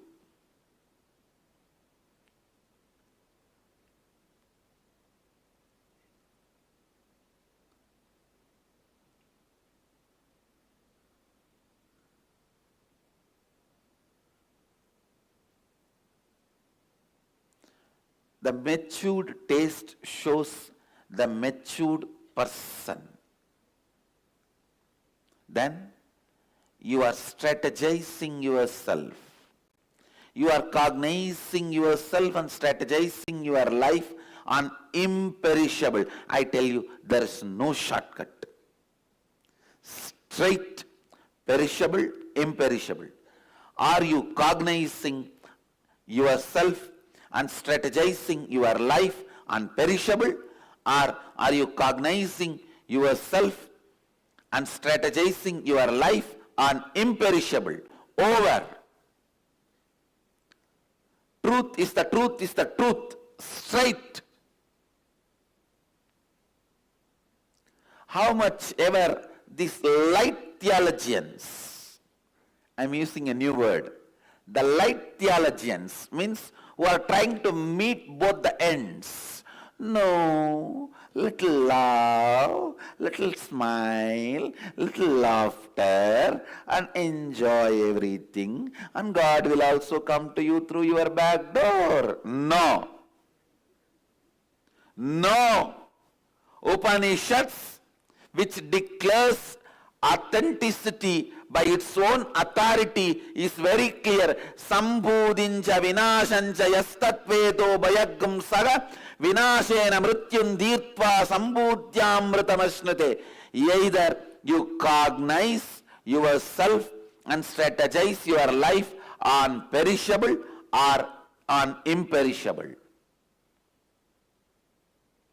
Clear?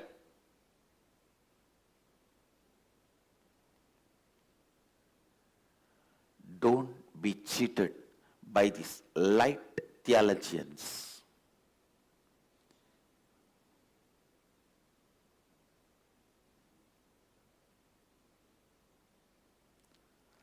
Largest number of human beings are misguided by these light theologians.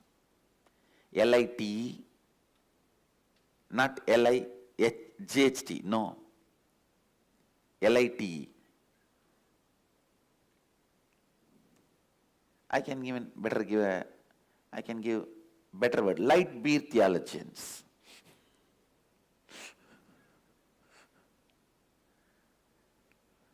Now they will be little.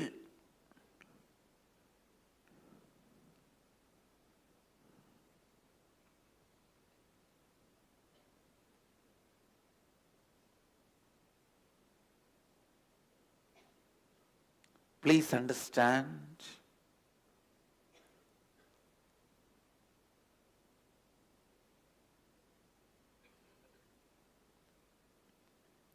these light theologians are the largest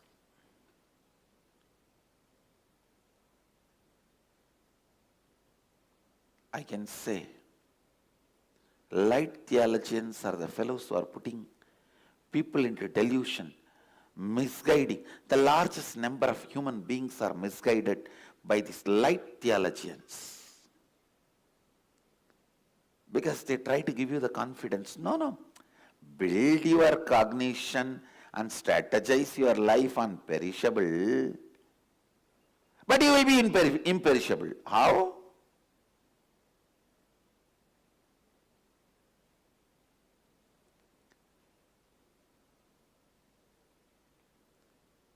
I am not against fun, love, life, laughter, but I am against these light theologians giving you wrong interpretation and hope.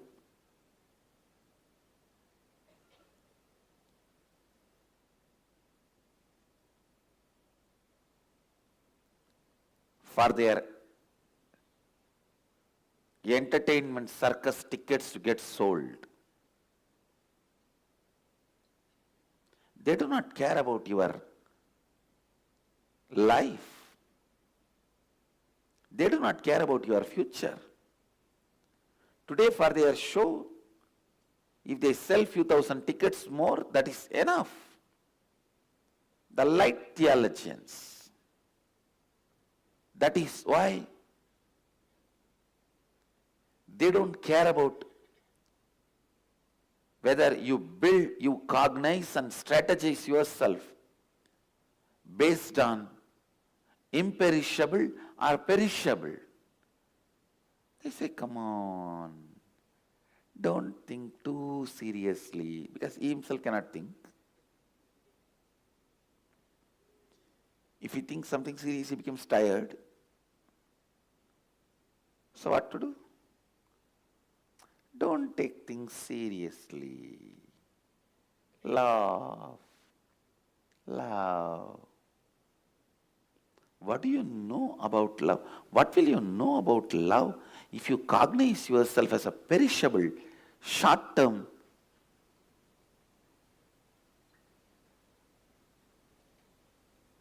existing being?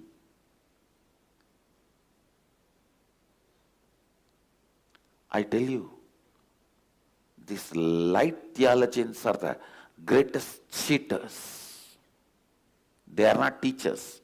Just reverse it. Cheaters.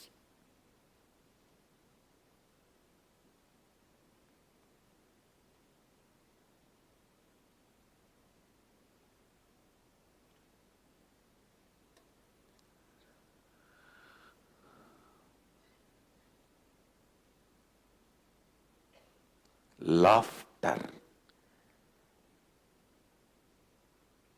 I am not talking about the laughter which comes from lips or throat. Laughter which comes from your bottom of the belly, knowing the whole cosmos is joke.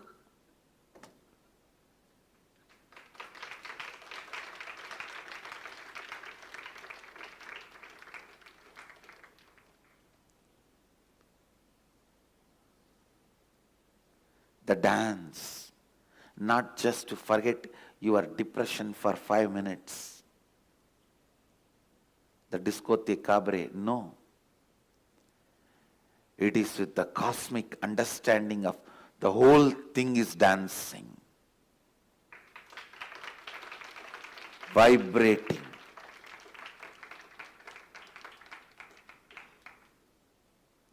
A drunkard dances, Mahadeva also is dancing. Both are completely different. The drunkard's dance is light theologian's dance. Mahadeva's dance is on imperishable understanding, cognizing about himself and strategizing about his existence. Cognizing yourself as imperishable and strategizing yourself on imperishable is the only way to exist and become imperishable. Do not get cheated by light theologians. One good thing, inside Varanasi, Mahadeva never allows this light theologians. Kalabhairava is still protecting Varanasi.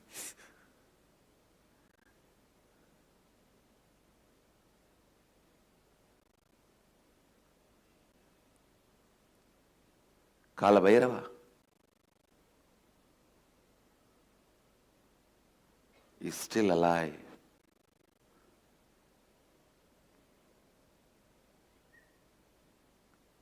Understand the essence of what I am trying to convey through this verse.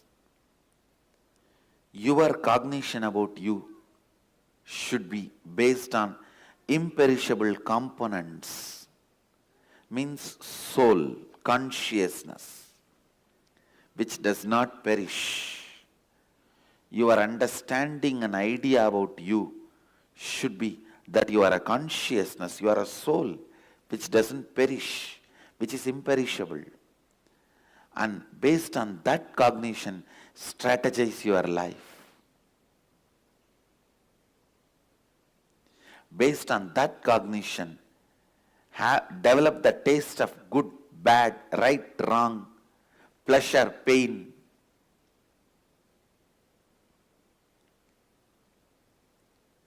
Don't cognize yourself just perishable body or mind.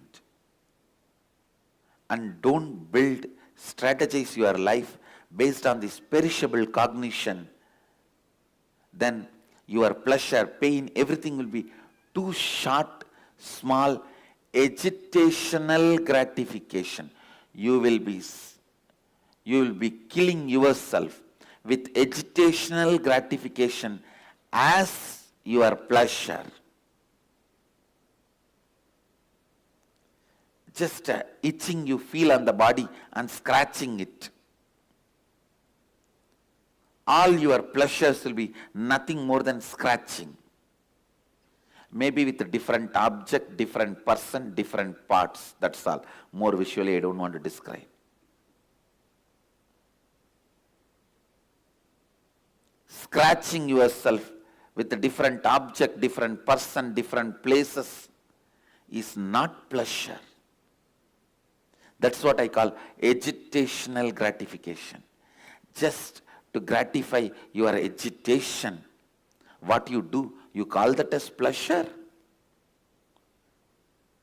You call that as a joy?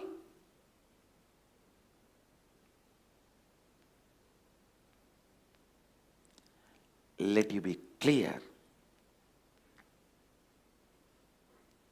Your cognition be based on imperishable. Your strategies for life be based on imperishable. Your idea about pain and pleasure be based on imperishable. Then you will be imperishable. Means akshara. You will be in the space of akshara. Imperishable. Blessed are those who live in the space of imperishable and celebrate the life with a delayed gratification. Cursed are those who cognize based on perishable and live based on agitational gratification. This is the essence I am trying to convey through various words in this whole satsang, beating around the bush. I think now I have beaten the center of the bush.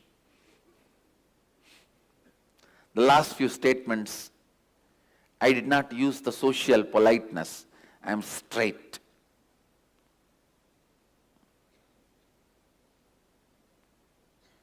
I have beaten the center of the bush, not beating around the bush. Look in. Look in. Don't be afraid to re-strategize yourself and reinvent yourself. Shake your whole life and rebuild it. Don't be afraid. Never something is too late. Never something is too late. Never something is too late. Even if you are going to die in next 15 minutes is too much time.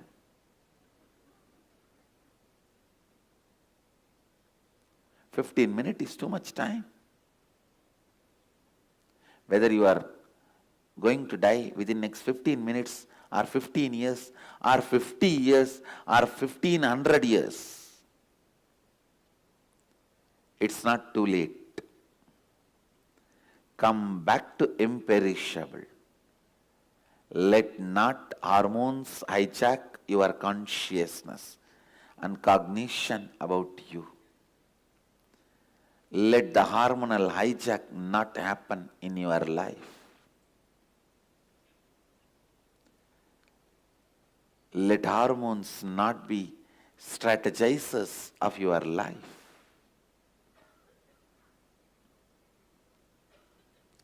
Let the agitational pleasures not be decision makers in your life.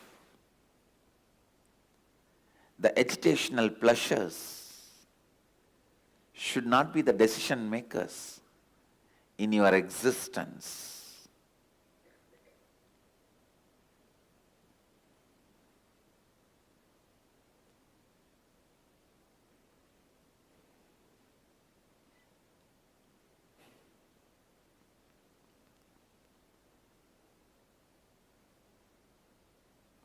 Go on, go on, go on with the imperishable cognition. You will worship imperishable, not confusion. You will worship imperishable, not perishable.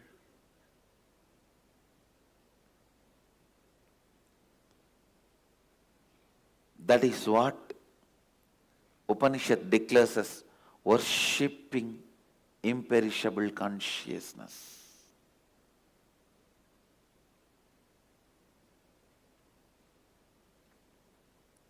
Understanding the difference between these two, what you are worshipping, understand.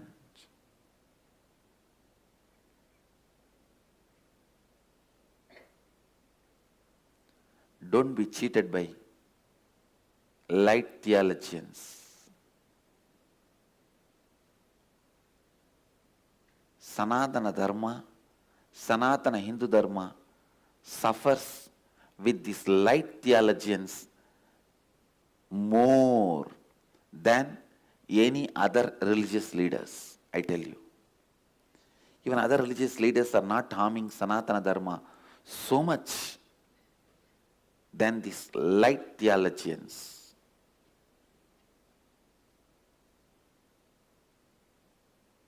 With this, I give you the essence. Agitational gratification or delayed gratification. That's the essence. That's a subject for today's Vakyartha Sadas. I also have one more great announcement.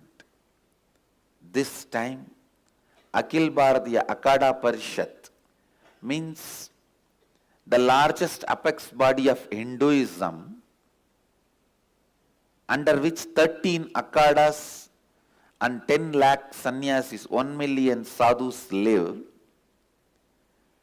The organization which conducts the Kumbh Mela is directly conducting the Kumbh Mela in USA on October 24th in Los Angeles.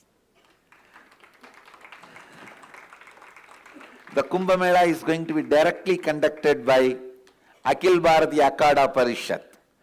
It has authorized Nithyananda University to conduct the Kumbh Mela in USA.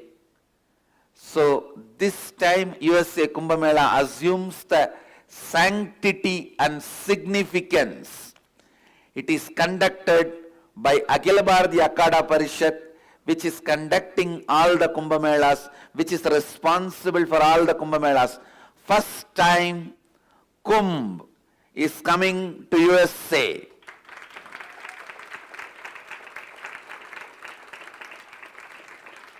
It's official. It's official now. The Akhil Bharatiya Akada Parishat, the largest apex body of Hinduism, is conducting USA Kumbh Mela. US Kumbh Mela 2015. So don't miss Kumbh Mela. So now I have to say, don't miss USA Kumbh Mela.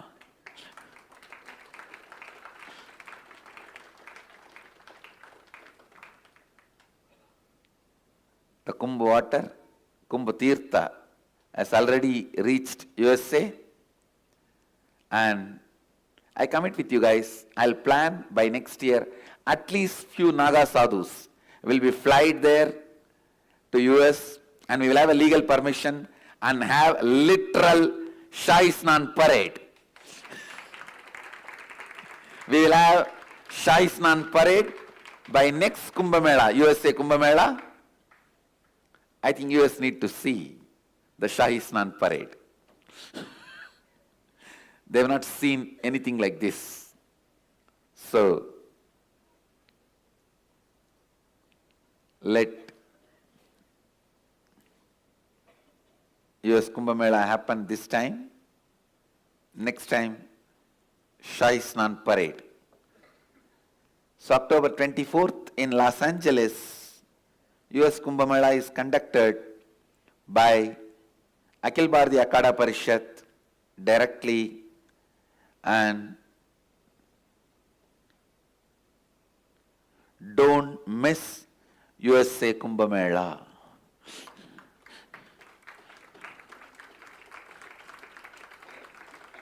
If you are living in US and missed Kumbh Mela in Nasik, don't miss Los Angeles Kumbh Mela.